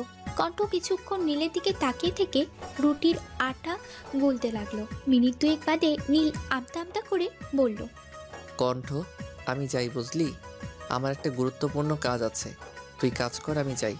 কণ্ঠ আটার ডো বানাতে বানাতে বলল, আচ্ছা। নীল রান্নাঘরের দরজা ক্রস করতেই শোনা গেল কণ্ঠের চিৎকার। নীল! কণ্ঠের চিৎকারে নীলের পা জোড়া থমকে গেল। কণ্ঠর হন্তদন্ত হয়ে নীলের সামনে আসলো। হাত দেখি তোর। হাত? হাত কেন দেখবি? কিছু নেই হাতে। কুচি কুচি করে কেটে বুড়িগঙ্গায় ভাসাবো আমি, ইডিয়েট। কণ্ঠ নীলের হাত টেনে সামনে নিয়ে আসলো। হাত কেটে গেছে অনেকটুকু। রক্তে নীলের সাদা টি শার্ট রক্তবর্ণ ধারণ করেছে। কণ্ঠ নীলের দিকে কটমট দৃষ্টিতে তাকালো। নীল মেকি হাসি দিয়ে বলল, কিছু হয়নি, একটুই কেটেছে। কণ্ঠ কোনো কথা না বলে নীলের হাত শ্যাপনাল দিয়ে পরিষ্কার করে মলম লাগিয়ে ব্যান্ডেজ করে দিল। নাস্তা বানানো শেষে কণ্ঠ টেবিলে খাবার সাজিয়ে নীলকে ডেকে দিল। নীল কোনো রকম কথা না বলে ভদ্র ছেলের মতো রুটি আর সবজি খেয়ে রুমে চলে গেল। নীল যাওয়ার পর কণ্ঠ সবকিছু গুছিয়ে রুমে গেল। গিয়ে দেখলো নীল গভীর ঘুমে। নীলকে ঘুমন্ত অবস্থায় দেখে বাঁকা হাসলো কণ্ঠ। সরি নীল, তোর খাবারে ঘুমের ওষুধ দিয়েছিলাম। তুই জেগে থাকলে আমি আমার কাজে যেতাম কি করে? তবে প্রমিস, তুই জাগার আগে চলে আসবো। হ্যাভ আ সুইট ড্রিম হানি। নীলের মাথায় আলতো হাত বুলিয়ে কণ্ঠ চলে গেল। রাফাতকে একটা চেয়ারে বেঁধে রাখা হয়েছে। চেয়ারে অনেকগুলো তার জুড়ে দেয়। বর্তমানে রাফাতের কোনো জ্ঞান নেই। কণ্ঠ একটা চেয়ারে নিয়ে এর মুখ বরাবর বসে শৈবালকে বলল এই জ্ঞান ফেরাতে। বাল এক বালতি পানি এনে ওর ঢেলে দিল। রাফাত ধর পড়িয়ে উঠল। কি খবর মিস্টার রাফাত শিকদার? সাজিকে কেমন ঘুরলেন? কে আপনি, আর আমাকে এখানে কেন নিয়ে আসা হয়েছে? এখানে মূলত মানুষকে তাদের কাজের পুরস্কার দিতে নিয়ে আসা হয়। আপনাকে যখন আনা হয়েছে তখন আপনাকেও পুরস্কার দেওয়া হবে। এটা কেমন পুরস্কার? আর আমাকে এমন করে বেঁধে কেন রেখেছেন? আমার কাছে সময় নেই বেশি, তাই সোজাসুজি বলছি, নীলের সাথে কি শত্রুতা আপনার? নীল? কে নীল? নীল নামের কাউকে আমি চিনি না। দেখ, আমি এখনই মাথা গরম করতে চাইছি না, তাই যা জিজ্ঞেস করছি তার সোজা সাপটা উত্তর দে। সত্যি বলছি, নীল নামের কাউকে চিনি না। যদি না চিনিস তাহলে তোর সো কল প্রেমিকার সাথে মিলিত হয়ে ওর বিরুদ্ধে ষড়যন্ত্র কেন করেছিলি? প্রেমিকা? কে প্রেমিকা? নীরাকে চিনিস? নীরা, নীরা ফারাবি চিনস? না, আমি কাউকে চিনি না। কণ্ঠ এবার কোনো কথা না বলে শৈবালকে কিছু ইশারা করলো। সাথে সাথে শৈবাল গিয়ে দেওয়ালে থাকা একটা সুইচে টিপলো। তৎক্ষণাৎ চেয়ার সহ রাফাত কেঁপে উঠল। যন্ত্রণায় রাফাত চিৎকার করে উঠল। কিছুক্ষণ পর শক অফ করা হলো। এর আবার মনে পড়েছে? এবার মনে পড়েছে নীরাকে? আর তার সাথে মিলে কেন নীলের বিরুদ্ধে ষড়যন্ত্র করেছিস বল? হাঁপাতে হাঁপাতে রাফাত উত্তর দেয়, টাকার জন্য। টাকার জন্য? না, বিশ্বাস হলো না। সত্যি বলছি, টাকার জন্যই এমন করেছিলাম। আমার টাকার অনেক দরকার ছিল, তাই নীরাকে বলেছিলাম নীলাকে 6 মাসের জন্য বিয়ে করতে। 6 মাস পর ওদের ডিভোর্স হয়ে গেল। নীরা ওর কাবিনের টাকা সহ আরও এক্সট্রা 15 লাখ টাকা পেত, আর আমরা ওই সকল টাকা নিয়ে ইউএস শিফট করতাম। আমাকে কি তোর এতই বোকা বলে মনে হয়? তুই বলবি টাকার জন্য নীলের বিরুদ্ধে ষড়যন্ত্র করেছিস, আর আমি বিশ্বাস করব? টাকা তো তোর বাপের কম নেই, আর নীরার বাপেরও না। তাহলে অন্যের টাকা এত লোভ কেন? দেখ, এমন কিছু বল যাতে করে আমি তোর কথা বিশ্বাস করতে পারি, বিশ্বাস করতে সহজ হয়। বল বল, তাড়াতাড়ি বল। রাফাত এবার একটু চেঁচিয়ে বলল, বললাম তো, সব টাকার জন্য করেছি। তুই আসলে ভালো কথার মানুষ না। শৈবাল, অন দ্য সুইচ। আবারও রাফাতের পুরো শরীরে কারেন্টের ঝটকা লাগলো। রাফাত ব্যথায় চোখ মুখ খিচিয়ে নিল। আমাকে এর চেয়ে বেশি কঠোর হতে বাধ্য করিস না। আমি কতটা ভয়ঙ্কর হতে পারি তোর কোনো ধারণা নেই, তাই তোর জন্য ভালো এটাতেই হবে তুই সবটা সত্যি বলে দে। রাফাত বারবার একই কথা আওড়াচ্ছে। সে টাকার জন্য এসব করেছে, এর বেশি এক অক্ষরও এগোচ্ছে না। দেখ রাফাত, এটা আমিও জানি, তুইও জানিস, শুধু টাকার জন্য তুই এমনটা করিসনি। আর নীরা, ওকেও তুই ব্যবহার করেছিস। কেন এসব করেছিস ফটাফট বলে দে। যত তাড়াতাড়ি তুই সত্যিটা বলবি ততই মঙ্গল তোর জন্য। রাফাত মুখে কলু পেটে বসে আছে। রাফাতকে চুপ থাকতে দেখে শৈবাল আবারও সুইচ অন করলো, আর সাথে সাথে রাফাতের শরীরে কারেন্টের ঝটকা লাগলো। কণ্ঠ ভ্রু কুঁচকে শৈবালের দিকে তাকিয়ে বলল, তোমাকে বলেছিলাম। সরি ম্যাম, আসলে হারামি মুখ খুলেছিল, তাই না? তাই বলে 24/7 আওয়ার একই থেরাপি অ্যাপ্লাই করবা? Sorry ma'am. ইটস ওকে শৈবাল, আমি কিছু মনে করিনি, তবে পরের বার থেকে খেয়াল রাখবা। এবার রাফাতের দিকে তাকিয়ে বলল, তো মিস্টার রাফাত শিকদার, আপনি মুখ খুলবেন না, তাই তো? রাফাত নিশ্চুপ। ওয়েল, তবে আমি অন্য পন্থা অবলম্বন করছি। আচ্ছা রাফাত, তোর বড় একটা বিধবা বোন আছে, তাই না? যার একটা ছোট্ট 7 বছর বয়সী ছেলে আছে, যে তোর বোনের বেঁচে থাকার একমাত্র সম্বল। তো আমরা যদি তোর বোনের সেই একমাত্র সম্বলকে গুম করে দেই বা মেরে ফেলি, তবে তোর কেমন লাগবে? রাফাতের চোখে এবার স্পষ্ট ভয় দেখতে পেল কণ্ঠ। রাফাতের ভিতর চাহনি দেখে বাঁকা হাসল কণ্ঠ। তার আর কষ্ট করা লাগবে না। এবার রাফাত নিজেই কড়কড় করে সব বলে দেবে।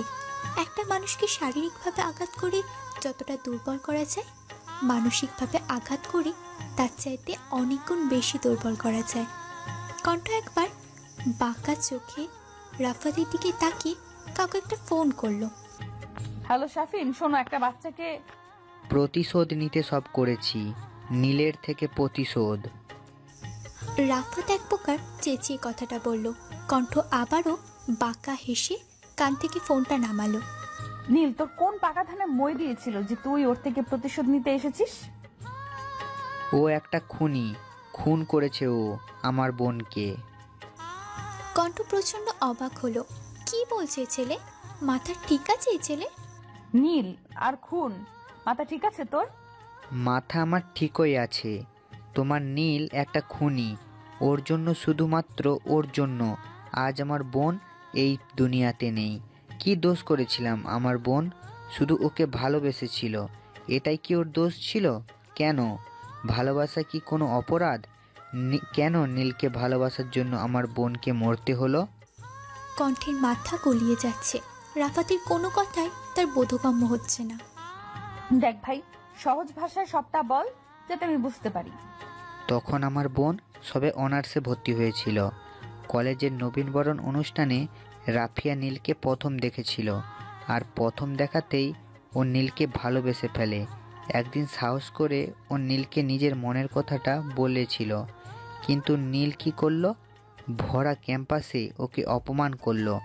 রাফিয়া সেই অপমান সহ্য করতে না পেরে বাসায় এসে আত্মহত্যা করে।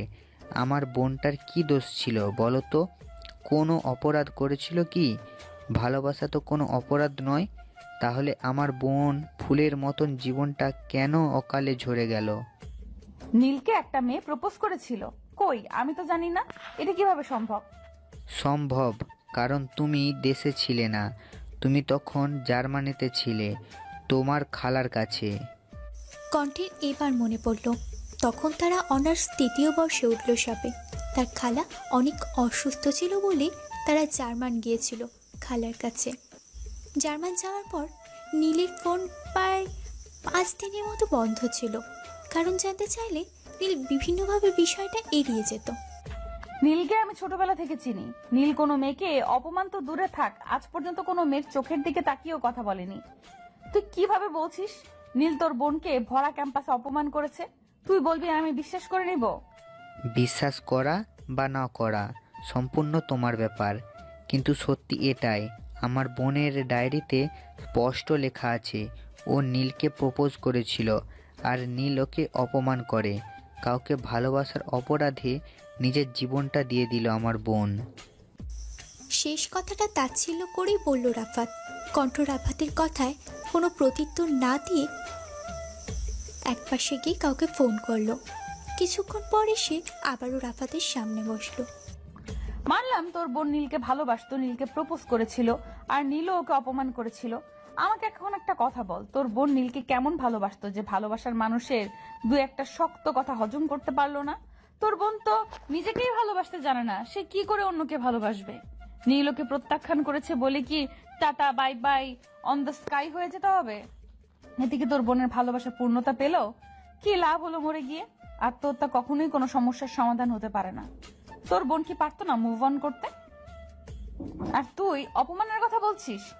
এমন হাজারটা অপমান সহ্য নীল করে, তাই বলে কি সে নিজের জীবন দিয়ে দেয়? আগে নিজেকে ভালোবাসতে জানতে হয়। যে নিজেকে ভালোবাসতে জানে না, সে অন্যের ভালোবাসার অধিকার রাখে না। কণ্ঠ একটু দম নিয়ে বলল, আমাকে একটা কথা বল, নীরার সাথে বিয়ে হলে, বিচ্ছেদ হলে তো নীলের বিশেষ কোনো ক্ষতি হতো না, আর তাদের এতটা বদনামও হতো না। কারণ আমাদের পুরুষতান্ত্রিক সমাজে বিবাহ বিচ্ছেদ হলে দোষটা মেয়েদের ঘাড়ে এসেই পড়ে, ছেলেদের দোষ কেউ দেখে না। তাহলে কি আন্ডার প্ল্যান করেছিলিস তুই? কণ্ঠের কথায় রাফাত হাসলো। রাফাতকে হাসতে দেখে ব্রু কুচকালো কণ্ঠ। ওয়ে, দাঁত কালানো বাঞ্ছারাম, দাঁত কালানো বন্ধ কর, বল, বন্ধ করে বল। নীরার সাথে একবার নীলের বিয়ে হলে ওরা পথে বসা ছাড়া কোনো উপায় ছিল না। কেন রে? নীরা কি নীলের বাড়ির সব চেয়ার আর সোফা নিলামে তুলতো? তোমরা হয়তো জানো না, নীলের বাবা গত বছর নতুন একটা দলিল করেছেন। সেখানে তিনি নিতুকে দিয়েছেন নিজের 50% প্রপার্টি, আর 50% দিয়েছেন নীলের বউয়ের নামে। মানে যে নীলের বউ হবে সে নীলের বাবার 50% প্রপার্টির মালিক হবে। এসব কিছু নীল বা তার মা জানে না। নীলের বাবা খুব গোপনে কাজটা করেছিল। নীলের সাথে নীরের বিয়ে হলে নীরা সেই 50% প্রপার্টির মালিক হতো, আর নীরার থেকে প্রপার্টি নেওয়া কোনো ব্যাপারই ছিল না আমার জন্য। কণ্ঠ অবাক হয়ে রাফাতের কথা শুনল। নীলের বাবা যদি গোপনে কাজটা করে তুই জানলি কি করে? নীলের বাবা যখন উকিলের সাথে কথা বলেছিল তখন আমি শুনে নিয়েছিলাম। আরে পাচ্ছিলিস নাকি তুই? ছি, এইসব ভালো না, জানিস না? আর নীরা, ওকে কেন ব্যবহার করেছিস? ও আমার প্রেমে পাগল ছিল, আমার সব কথা বিনা প্রশ্নে শুনতে রাজি ছিল, আর আমার প্ল্যানে এমন একজনকেই আমি খুঁজছিলাম, আর পেয়েও গেলাম। ও তো শুধু আমার প্ল্যানের একটা গুটি ছিল মাত্র। কণ্ঠ কিছু বলতে যাবে তখন টুম করে কণ্ঠর ফোনে SMS আসে। SMS-টা ওপেন করতেই কণ্ঠের ঠোঁটের কোণে হাসি ফুটে উঠল। কণ্ঠ ফোনটা রাফাতের সামনে ধরে বলল, তোর বোন নীলকে নয়, নিলয়কে ভালোবাসতো। ডায়েরিতে নীল লেখার কারণ হলো রাফিয়া ভালোবেসে নিলয়কে নীল বলে ডাকতো। ওদের 7 মাসের সম্পর্ক ছিল।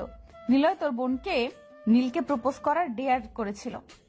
ডেয়ার অনুযায়ী রাফিয়া নীলকে প্রপোজ করে, আর নীল তা প্রত্যাখ্যান করে।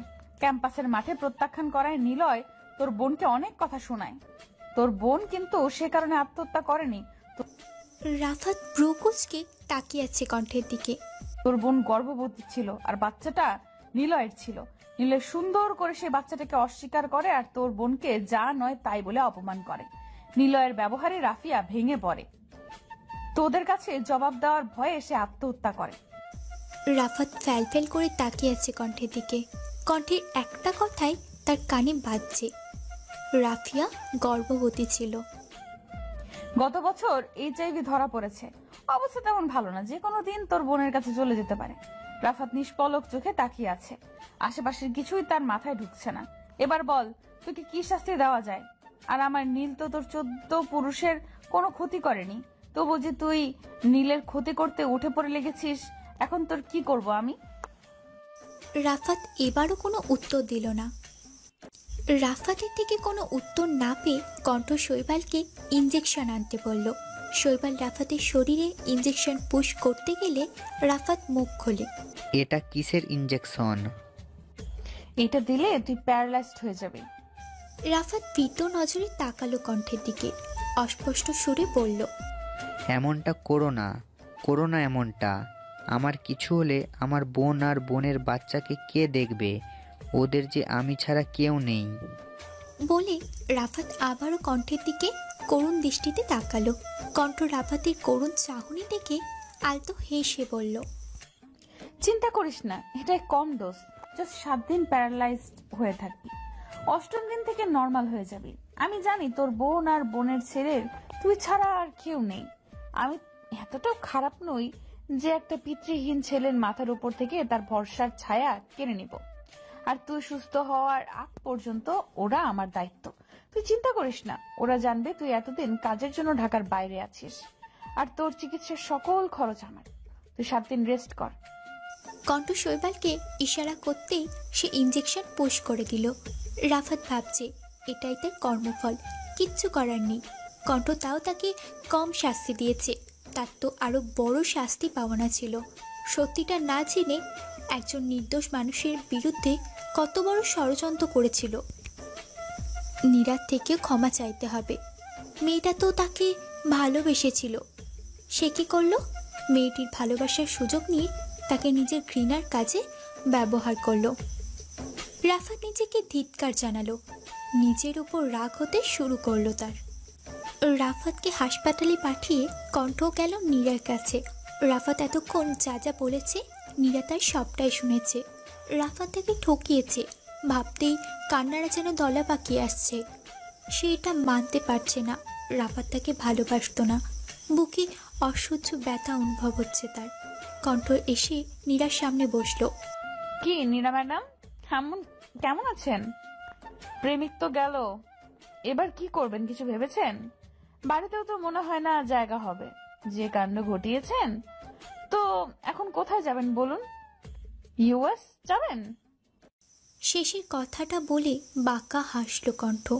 নীরার কণ্ঠের কথায় কোনো পাত্তা না দিয়ে বলল, তুমি কি নীলকে ভালোবাসো কণ্ঠ আপু? যদি ভালোই না বাসতাম তাহলে এত কিছু করলাম কেন? ঢাকা পড়ছিল ওই বলদের জন্য কিছু একটা করতে, এত কিছু করতে। নীল কি তোমাকে ভালোবাসে? নীরার প্রশ্নের উত্তর নেই কণ্ঠের কাছে। একটা সম্পর্কের মূল ভিত্তি হলো বিশ্বাস। তুমি নীলের সাথে সম্পর্ক তৈরি করেছো মিথ্যার উপর ভিত্তি করে। তোমার কি মনে হয় তোমাদের সম্পর্কটা টিকবে? আমার কিন্তু তা মনে হয় না। নীল তোমাকে বিশ্বাস করে ঠকেছে, এটা যদি নীল জানে তাহলে তোমার কি হবে? ও মেনে নিবে তোমাকে নাকি ছুঁড়ে ফেলে দিবে? কথায় আছে না, ঢেকি স্বর্গে গেলেও ধান ভানে। তোমার হয়েছে এই অবস্থা, নিজের কথা চিন্তা করো আগে। আর একটা কথা, আমি কোনো ফেলনা নই যে যখন খুশি তখন আমায় ছুঁড়ে ফেলে দিবে। আমি নিজের হক আদায় করতে খুব ভালোভাবেই জানি। আমার চিন্তা না করে তুমি বরং নিজের চিন্তা করো। আমি তো শুধু তোমাকে তোমাদের ভবিষ্যৎ নিয়ে একটু বললাম, বাকিটা তুমিই ভালো বুঝো। কণ্ঠ নীরাকে আর কিছু না বলে শৈবালকে উদ্দেশ্য করে বলল, শৈবাল নীরার পাসপোর্ট আর ভিসার ব্যবস্থা করো, আর যত তাড়াতাড়ি পারো এই ঝামেলাকে বিদায় করো। 10 বছরের আগে যেন বাংলাদেশে পা রাখতে না পারে। আপন মনে ড্রাইভ করছে কণ্ঠ। আজ থেকে সকল ঝামেলার অবসান হলো। এখন নীলের জীবনে আর কোনো বিপদ নেই, কিন্তু কতক্ষণ নেই তা কণ্ঠের জানা নেই।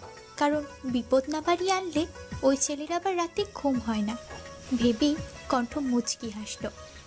গাড়ির রেডিওতে একটা শো চলছে। শোটা কণ্ঠের খুব ভালো লাগে। এতে আজকের বিষয় হচ্ছে বিশ্বাস। সম্পর্কে ভালোবাসা থাকাটা যতটা জরুরি, বিশ্বাস থাকা ততটাই জরুরি। বিশ্বাস যে কোনো সম্পর্কের ভিত্তি। বিশ্বাস না থাকলে সম্পর্ক টেকে না।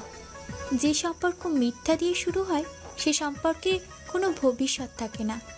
প্রত্যেক সম্পর্কে সত্য থাকতেই হয়।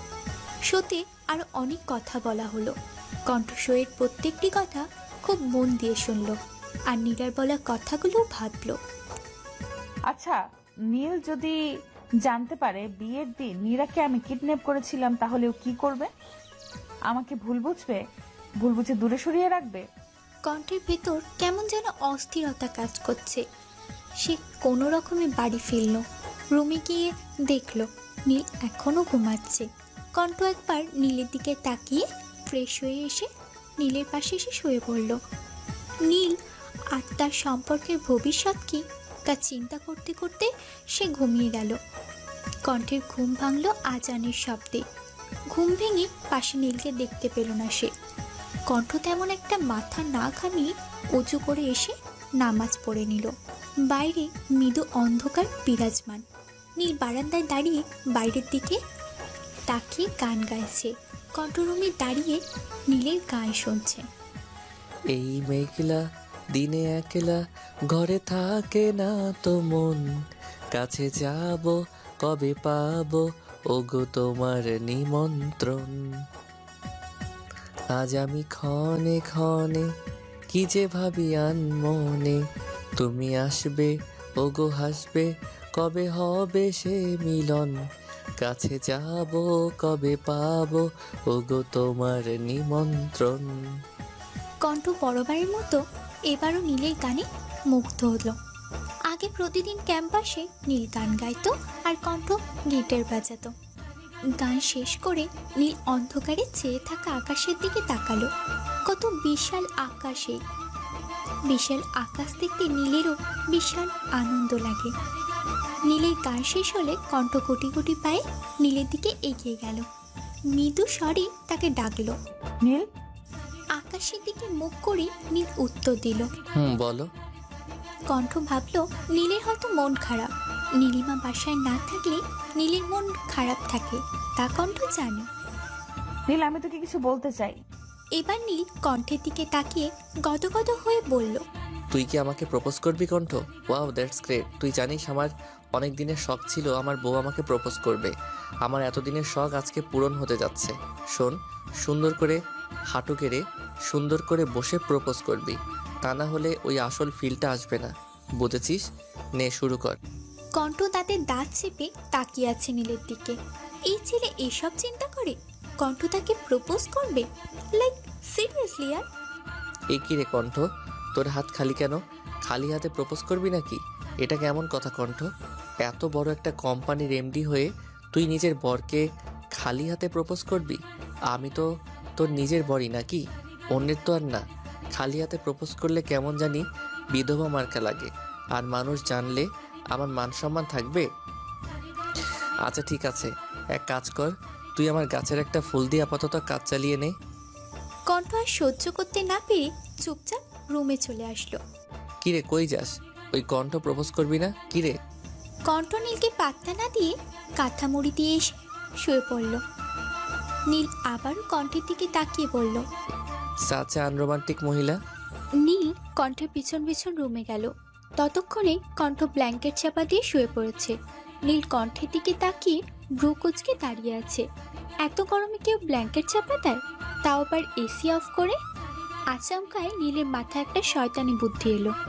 নীল একটা বাঁকা হাসি দিয়ে কাবার থেকে আরো দুটো ব্ল্যাঙ্কেট এনে কণ্ঠের গায়ে সুন্দর করে চাপা দিয়ে দিল। কিছুক্ষণ পর কণ্ঠ সকল ব্ল্যাঙ্কেট সরিয়ে উঠে বসলো।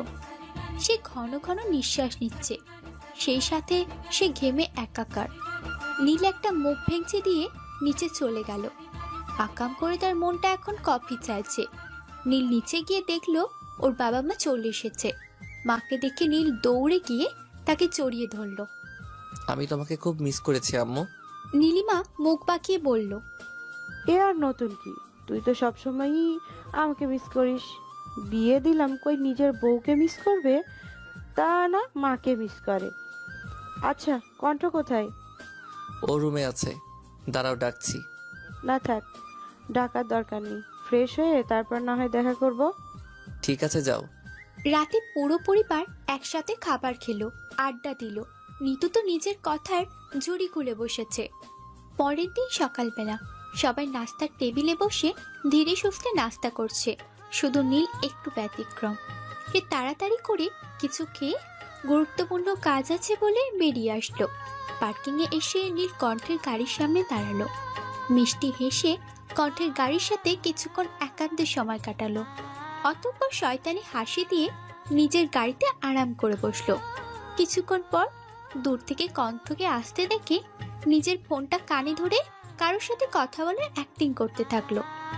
কণ্ঠ পার্কিং এসে নীলকে গাড়িতে বসতে থাকতে দেখে ভ্রু কোচকালো। এ তো অনেক আগেই বেরিয়েছিল, এখনো যায়নি কেন? কণ্ঠ নীলকে বিশেষ পাত্তা না দিয়ে নিজের গাড়িতে বসলো। প্রথমে গাড়ি স্টার্ট হলো, কিন্তু চললো না। দ্বিতীয়বারও একই অবস্থা। কণ্ঠ কি হয়েছে? গাড়ি থেকে নেমে দেখতে থাকলো। দেখলো টায়ারে হাওয়া নেই। যা বাবা, এটা কখন হলো? কাল রাতেও তো ঠিক ছিল। কণ্ঠকে দাঁড়িয়ে থাকতে দেখে নীল গাড়ি থেকে বেরিয়ে আসলো। এসে জিজ্ঞাসা করলো, কি হয়েছে, দাঁড়িয়ে আছিস কেন? কণ্ঠ বিরক্ত হয়ে বলল, টায়ারে হাওয়া নেই। ও আচ্ছা, চল আমি তোকে তোর অফিসে নামিয়ে দিয়ে আসছি। লাগবে না, আমি ক্যাব বুক করে নিব। হ্যাঁ, সে তুই করতেই পারিস, কিন্তু ভাব কখন ক্যাব বুক করবি, কখন ক্যাব আসবে, আর কখন তুই অফিসে যাবি। আর তোর তো আজকে ইম্পর্টেন্ট মিটিংও আছে, দেরি হয়ে গেলে কিন্তু ডিল ফাইনাল হবে না। কণ্ঠ কিছুক্ষণ নীলের দিকে তাকিয়ে থেকে তার সাথে যেতে রাজি হলো। আচ্ছা চল। চল। কণ্ঠ বড় বড় কদমে গাড়িতে উঠে বসলো। কণ্ঠ গাড়িতে গিয়ে বসতেই নীল বাঁকা হাসি দিল। তেরা বউকে সোজা করতে একটু শয়তানি বুদ্ধি তো খাটাতেই হয়। নীল স্টাইল মেরে সানগ্লাসটা চোখে দিয়ে গাড়িতে উঠে বসলো। গাড়ি চলছে আপন গতিতে। কণ্ঠ বাইরের দিকে তাকিয়ে আছে, আর নীল বিরক্তি নিয়ে তাকিয়ে আছে কণ্ঠের দিকে। এক পর্যায়ে নীল কণ্ঠের বাহুতে চিমটি কাটলো। কি সমস্যা তোর? চিমটি দিলি কেন? আমার সমস্যায় পড়ে আসা যাবে, আগে বল তোর সমস্যা কোথায়? বাইরে কি দেখিস তুই? প্রকৃতি দেখি। সিরিয়াসলি কণ্ঠ, তুই ঢাকা শহরে প্রকৃতি দেখিস? দেখ, বাইরে তাকিয়ে জ্যাম ছাড়া কিছু দেখা যায় না। এটাই ঢাকার সৌন্দর্য। তুই আসলে একটা বেরসিক মানুষ। তোর পাশে এত সুন্দর, এত ড্যাশিং, স্মার্ট, কিউট একটা ছেলে বসে আছে। কোথায় তুই তাকে দেখবি, অপলকভাবে দেখবি, দেখতে দেখতে নিজের চোখের জ্যোতি কমিয়ে ফেলবি, তাও তোর আমাকে দেখা শেষ হবে না। আর আমি যখন তোর দিকে তাকাবো, তুই লাজুক হেসে মাথা নত করবি, তাহলে না বিষয়টা জমবে। কণ্ঠের কোনো উত্তর না পেয়ে নীল কণ্ঠের দিকে তাকালো। আর যা দেখলো তাতে ওর মেজাজ তুঙ্গে। কণ্ঠ কানে হেডফোন লাগিয়ে আরাম করে গান শুনছে। নীল টান দিয়ে হেডফোনটা গাড়ির জানালা দিয়ে বাইরে ফেলে দিল। কণ্ঠ দাঁতে দাঁত চেপে বলল, কি করলি এটা? ফেলে দিলাম। কেন দিলি? কারণ এটাকে এই মুহূর্তে নিজের সতীন বলে মনে হচ্ছিল। হোয়াট মানে কি? মানে হলো তুই আমার দিকে তাকিয়ে গান শুনছিলি। তোর কি রূপ বেড়েছে নাকি পাকনা গজিয়েছে যে আমি তোকে দেখবো? 2 বছর আগে যেমন ছিলিস এখনো একই রকম আছিস। কে বলেছে একরকম আছি? 2 বছর আগে আমি পিওর সিঙ্গেল ছিলাম, আর এখন আমি পিওর মিঙ্গেল। আমার একটা দস্যি বউ আছে। তোর কি মনে হচ্ছে না তুই ইদানিং উৎফট আচরণ করছিস? পাপী নারী, স্বামীকে তুই বলার অপরাধে তোর গর্দান নেওয়া উচিত। অসভ্য মহিলা একটা। স্বামীকে কেউ তুই করে বলে? সম্মান দিবি, বুঝলি? তুই কোন দেশের প্রেসিডেন্ট তোকে সম্মান দিব? আর শোন, বেস্ট ফ্রেন্ড জাতির সম্মান পেতে নয়, সম্মান হারাতে হয়। নিজের বেস্ট ফ্রেন্ডকে না হয় সম্মান না দিলি, তাই বলে কি নিজের স্বামীকে সম্মান দিবি না? আর কালকে তুই আমাকে প্রপোজ করতে এসে প্রপোজ করলি না কেন? কে বলছে আমি তোরে প্রপোজ করতে গেছিলাম? আমি তো একটা সিরিয়াস কথা বলতে গেছিলাম। শোন, দুনিয়াতে প্রেমে পড়ার আর প্রেমকে ইজহার করার চেয়ে দ্বিতীয় কোনো কিছু সিরিয়াস হতে পারে না। প্রেম বিষয়টাই সিরিয়াস। হেলাফেলা করলেই সর্বনাশ, মারাত্মক সর্বনাশ। এমন একটা সিরিয়াস ব্যাপারকে তুচ্ছ তাচ্ছিল্য করা ঠিক নয়। হয়েছে, এবার নিজের ভাষণ বন্ধ করে গাড়িতে থাক। আমি অফিসে এসে গিয়েছি। এত তাড়াতাড়ি কিভাবে আসলো? ফর ইউর কাইন্ড ইনফরমেশন, আপনি বিগত 40 মিনিট যাবৎ ফালতু বকবক করে চলেছেন। আমার কথা তোর কাছে ফালতু মনে হয়? অবশ্যই মনে হয়। আর নীল, তুই তো আগে এমন ছিলিস না। বোম ফাটলেও তো পেট থেকে কথা বের করানো যেত না। আর এখন হাজার বলেও চুপ করানো যায় না। কি হয়েছে কি তোর? প্রেমে ধরেছে রে পাগলি, প্রেমে ধরেছে। তুই নেহি সামজেগা।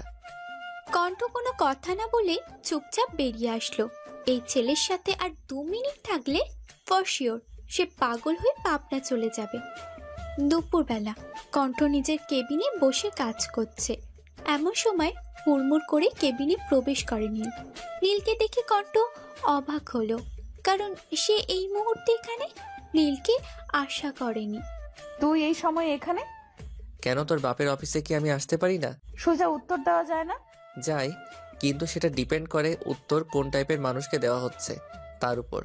বাদ দে ওসব কথা। লাঞ্চ করেছিস? না। গ্রেট, আমিও করিনি। চল আজকে একসাথে লাঞ্চ করব। ঠিক আছে, তুই বস, আমি অর্ডার করছি খাবার। তোকে কি আমি নিরামিষ শখে বলি? তুই আসলে একটা অকর্মণ্য মেয়ে। বেশি বকবক না করে চল এখন আমার সাথে। কোথায় যাব? তোকে বললাম না চুপ থাকতে? বলেই কণ্ঠকে টেনে নিয়ে যেতে লাগলো। আর এভাবে টানছিস কেন? তোর কি ইচ্ছে তোকে আমি কোলে করে নিয়ে যাব? যদি এমন ভেবে থাকিস তবে এসব ভাবনা মাথা থেকে ঝেড়ে ফেল। তোর মতো আলুর গোদামকে আমি কোলে দিতে পারবো না, সরি। আবারও সে কণ্ঠকে টেনে নিয়ে যেতে লাগলো। অফিসের সকল স্টাফ ওদের দিকে অবাক হয়ে তাকিয়ে আছে। কেউ কিছু বলার সাহস পাচ্ছে না, কারণ তারা কণ্ঠ এবং তার রাগ সম্পর্কে অবগত। নীল কণ্ঠের অফিস থেকে সামনে থাকা একটা রেস্তোরাঁয় নিয়ে আসলো। এখানে আসবি বললেই পারতি, অযথা টেনে আনার কোনো মানেই ছিল না। আরে ধুর গাদি, বললে তো তুই সুন্দর করে আসতি, তখন কি তোকে আর টানতে পারতাম? কণ্ঠ কিছু বলল না। আজকাল নীলের কথার পৃষ্ঠে বলার মতো সে কোনো শব্দই খুঁজে পায় না। আসলে নীলের এমন ব্যবহারে সে এত অবাক হয় যে নিজের অবাকতা কাটিয়ে ওঠার আগেই নীল অন্য কিছু বলে। পরের দিন বিকেলবেলা কণ্ঠ ছাদের গাছগুলোতে পানি দিচ্ছে। শেষ রাতের দিকে কণ্ঠের হালকা জ্বর ছিল বলে নীল আজকে ওকে অফিসে যেতে দেয়নি। যদিও কণ্ঠ অফিসে যেতে জেদ ধরেছিল, কিন্তু সবার ইমোশনাল ব্ল্যাকমেলের কাছে তাকে পরাজিত হতে হলো। সারাদিন বাসায় বসে থাকতে থাকতে কণ্ঠ প্রচণ্ড বিরক্ত হয়ে গেছে। এভাবে সারাদিন বসে বসে কাটানো যায়? এভাবে বসে বসে দিন কাটালে তো সুস্থ মানুষ অসুস্থ হয়ে যাবে। গাছে পানি দেওয়া শেষ করে কণ্ঠ রুমে আসলো। এসে দেখে নীল শার্ট চেঞ্জ করে টি শার্ট পরছে। টি শার্ট পরার সময় নীল কেমন যে মৃদু আর্তনাদ করে উঠছে।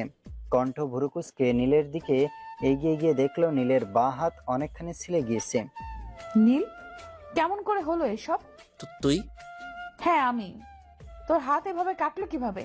ও কিছু না, সামান্য অ্যাক্সিডেন্ট। অ্যাক্সিডেন্ট কিভাবে করলি?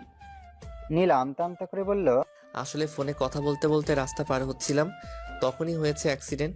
তুই জানিস না ড্রাইভ করার সময় বা রাস্তা পার হওয়ার সময় ফোনে কথা বলা ঠিক না? তাহলে তুই কেন করলি এমন? দেখেছিস কতখানি কেটে গিয়েছে? ইস, কি অবস্থা হয়েছে হাতের। কই, কি অবস্থা হয়েছে? অল্পই তো। এটা অল্প? আর কোথায় ব্যথা পেয়েছিস দেখি, টি শার্ট খোল। নীল দুই হাতে বুকের ওপর আড়াআড়ি ভাবে রেখে বলল, ছি কণ্ঠ, তুই এমন, আমি কখনো ভাবি নাই তুই এমন আচরণ করবি আমার সাথে। কণ্ঠ ভুরুকুচকে তাকালো নীলের দিকে। সে আসলে বুঝার চেষ্টা করছে সে এমন কেন। কেমন আমি? তুই অত্যন্ত লুচু মনের একজন মহিলা। কণ্ঠ এবার বোকার মতো তাকালো। আমার মতন একটা অবলা নিরীহ নিষ্পাপ ছেলেকে একা পেয়ে তুই আমার সুযোগ নিতে চাচ্ছিস? কণ্ঠ নীলের কথা কটমট দৃষ্টিতে তাকালো তার দিকে। নীল একটা মেয়েকে হাসি দিল। পুরুষ মানুষ যতই শক্তিশালী হোক না কেন, সে তিনটা নারীর কাছে চিরকাল পরাজিত: মা, বউ আর মেয়ে। কণ্ঠ নীলের পুরো বডি সচেতন চোখে পরখ করে নিল, আর কোথাও ব্যথা ট্যাথা পেয়েছে কিনা।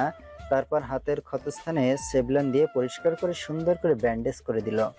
আমি খাবার আনছি, খাবার খেয়ে মেডিসিন খেয়ে নিবি। আর একটা বাড়তি কথা যদি বলিস, মায়ের একটাও মাটিতে পড়বে না, এটা আমি বলে দিলাম। নীল আর কোনো তেড়ামি না করে সুন্দর করে খাবার খেয়ে নিল, সাথে ঔষধও। যেহেতু সে বেশি ব্যথা পায়নি, তাই চিন্তারও তেমন কিছু নেই। 2 দিনে ক্ষত শুকিয়ে যাবে। 7 দিন পর। দেখতে দেখতে চলে গেল 7 দিন। এই 7 দিনে নীলকণ্ঠকে জ্বালিয়েছে প্রচুর। নীল আর কণ্ঠের সম্পর্কও স্বাভাবিক হয়ে গিয়েছে। এর সম্পূর্ণ ক্রেডিট অবশ্য নীলের। সেই তাদের সম্পর্কটাকে নতুন একটা পরিচয় দিয়েছে। এখন তাদের মধ্যে সব ঠিকঠাক, কিন্তু কেউ কাউকে তুমি বলে সম্বোধন করতে পারে না। তবে তারা চেষ্টা করছে। এতদিনের অভ্যাস কি আর 7 দিনে যায়? রাফাতকে আজ হাসপাতাল থেকে রিলিজ করে দেওয়া হয়েছে। সে এখন সুস্থ, তবে দুর্বলতা আছে কিছু। ডাক্তার বলেছে প্যারালাইজড থাকার কারণেই এই দুর্বলতা, তবে তা প্রখর নয়। কণ্ঠ অফিসে আসার পথে রাফাতকে দেখে এসেছে, আর শৈবালকে বলে দিয়েছে রাফাতকে বাড়ি পৌঁছে দিয়ে আসতে, আর রাফাতের যেন কোনো অসুবিধা না হয় তা এনশিওর করতে। কণ্ঠ নিজের কেবিনে বসে ল্যাপটপে কাজ করছে, তখন হন্তদন্ত হয়ে তার কেবিনে রিশা প্রবেশ করলো। ম্যাম। এ কি রিশা, তুমি হাঁপাচ্ছ কেন? কি হয়েছে? ম্যাম, নীরা। নীরা? কি হয়েছে নীরার? ম্যাম, নীরা পালিয়ে গেছে। কণ্ঠ কিয়ৎক্ষণ নিশ্চুপ রইল, অতঃপর ঋষাকে বলল নিজের কেবিনে যেতে। ঋষাও কোনো কথা না বলে চলে গেল, কারণ এখন হয়তো কণ্ঠের মাথা গরম হয়ে যাবে। আর হিংস্র বাঘিনীর সামনে যত কম আসা যায় ততই মঙ্গল। ঋষা চলে যাওয়ার মিনিট 2 বাদে কণ্ঠের ফোনে কল আসলো। কণ্ঠ ফোনটা কানে ধরে কয়েকটা জোরে নিঃশ্বাস নিল। অতঃপর বিনা বাক্যে ফোনটা কেটে দিল। ল্যাপটপটা শাটডাউন করে কণ্ঠ অফিস থেকে বেরিয়ে আসলো। আজকে সে নিজের মাকে অনেক মিস করছে। কণ্ঠ অফিস থেকে বেরিয়ে সোজা মায়ের কবরের কাছে গেল। মায়ের কবরের পাশে কিছুক্ষণ সময় কাটিয়ে সে বাসায় চলে আসলো। কিছুই ভালো লাগছে না তার, মাথাটা ফাঁকা ফাঁকা লাগছে, সেই সাথে ভয়, মূল্যবান কিছু হারানোর ভয়। সন্ধ্যা তখনও হয়নি। কণ্ঠ উদাস মনে বারান্দায় দাঁড়িয়েছে। যদিও তার মতন শক্ত মেয়ের উদাসীনতা মানায় না, তবুও আজ সে উদাস। তার দৃষ্টি বিশাল আকাশে। আকাশে মেঘ জমেছে, সেই সাথে মেঘ জমেছে তার মনেও। কণ্ঠ যখন উদাস চিত্তে মেঘলা আকাশ দেখতে ব্যস্ত, তখন গেট দিয়ে প্রবেশ করে নীলের গাড়ি। চুল আর শার্ট এলোমেলো হয়ে আছে। শার্টের এক হাতা কোনই অবধি গোটানো, আরেক হাতা কবজি পর্যন্ত আছে। নীল রুমে এসে দেখলো কণ্ঠ রুমে নেই। সে চেঁচিয়ে কণ্ঠকে ডাকলো। কণ্ঠ ছোট ছোট কদম ফেলে রুমে আসলো। নীলের চোখ দুটো অস্বাভাবিক লাল হয়েছে। কণ্ঠ আলতো কণ্ঠে জিজ্ঞেস করলো, নীল, তুই কি রেগে আছিস? নীল এবার কণ্ঠের দিকে পূর্ণ দৃষ্টি নিক্ষেপ করলো। না, সমস্যা নেই, তুই রাগ কর। রাগ কি আমার বাপদাদা সম্পত্তি নাকি? সে তুই হতে পারবি না? নীল ফোঁসফোঁস করে কয়েকটা নিঃশ্বাস ফেললো। আমার জন্য 1 কাপ চা নিয়ে আয়। কিন্তু তুই তো চা। কণ্ঠকে কিছু বলতে না দিয়ে নীল খুব জোরে কণ্ঠের নাকে কামড় বসালো। কিয়ৎক্ষণ ছেড়ে দিল। কি করবি তুই? আমার নাকে কামড় কেন দিলি? চা নিয়ে আয়, তারপর বলছি। কণ্ঠ কোনো কথা না, রান্নাঘরে চলে যায়। মিনিট 2 বাদে সে চা নিয়ে ফিরে আসে। নীল ততক্ষণে চেঞ্জ করে নিয়েছে। কণ্ঠ চায়ের কাপটা এসে ঠাস করে সেন্টার টেবিলে রাখলো। নীল ভুরুকুচকে তাকালো কণ্ঠের দিকে। সেন্টার টেবিল থেকে চায়ের কাপটা নিয়ে তাতে চুমুক দিয়ে বলল, জানিস আজ আমার অফিসে নীরা না কিরা যে ওটা এসেছিল? ইটস নীরা। তো আমার শ্বশুরের কি জানিস ওই বেয়াদব মেয়ে কি বলে? কণ্ঠের ভয় এবার গাঢ় হলো। তাহলে কি তার আর নীলের সম্পর্কের সমাপ্তি এখানেই? কণ্ঠ ভয়ে ভয়ে নীলকে জিজ্ঞেস করলো, কি বলে?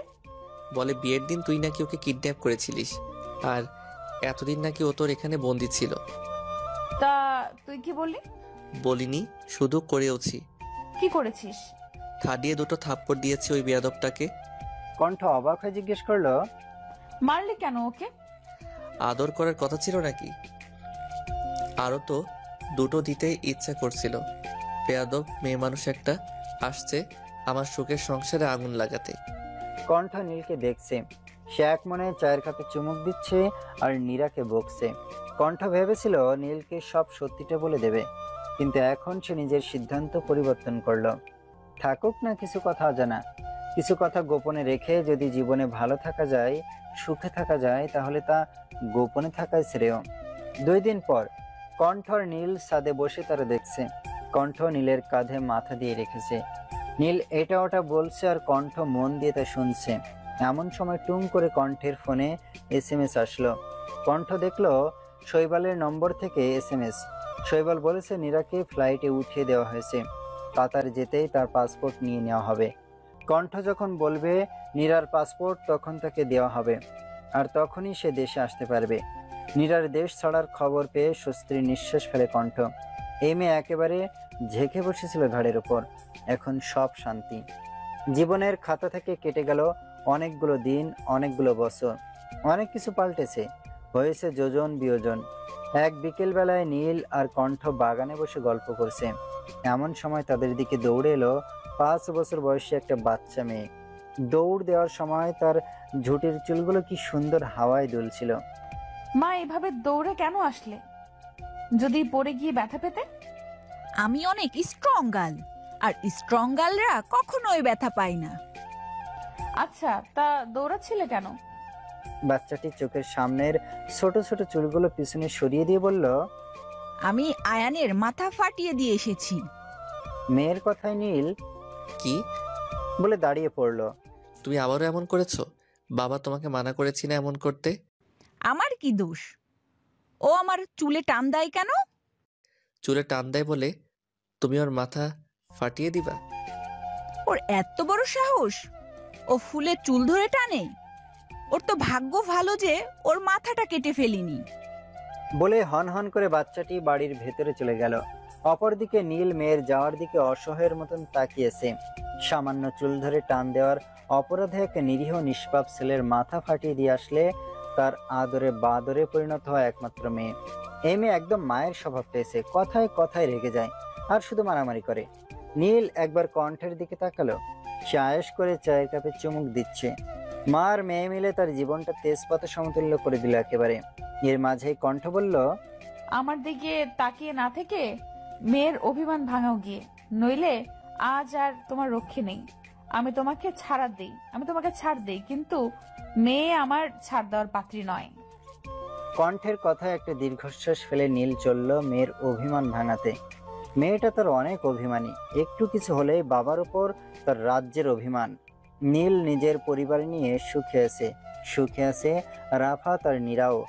সকলে সুখে থাকুক এই কামনা করে আমাদের নীলকণ্ঠের পরিসমাপ্তি ঘটাই এখানেই সমাপ্ত।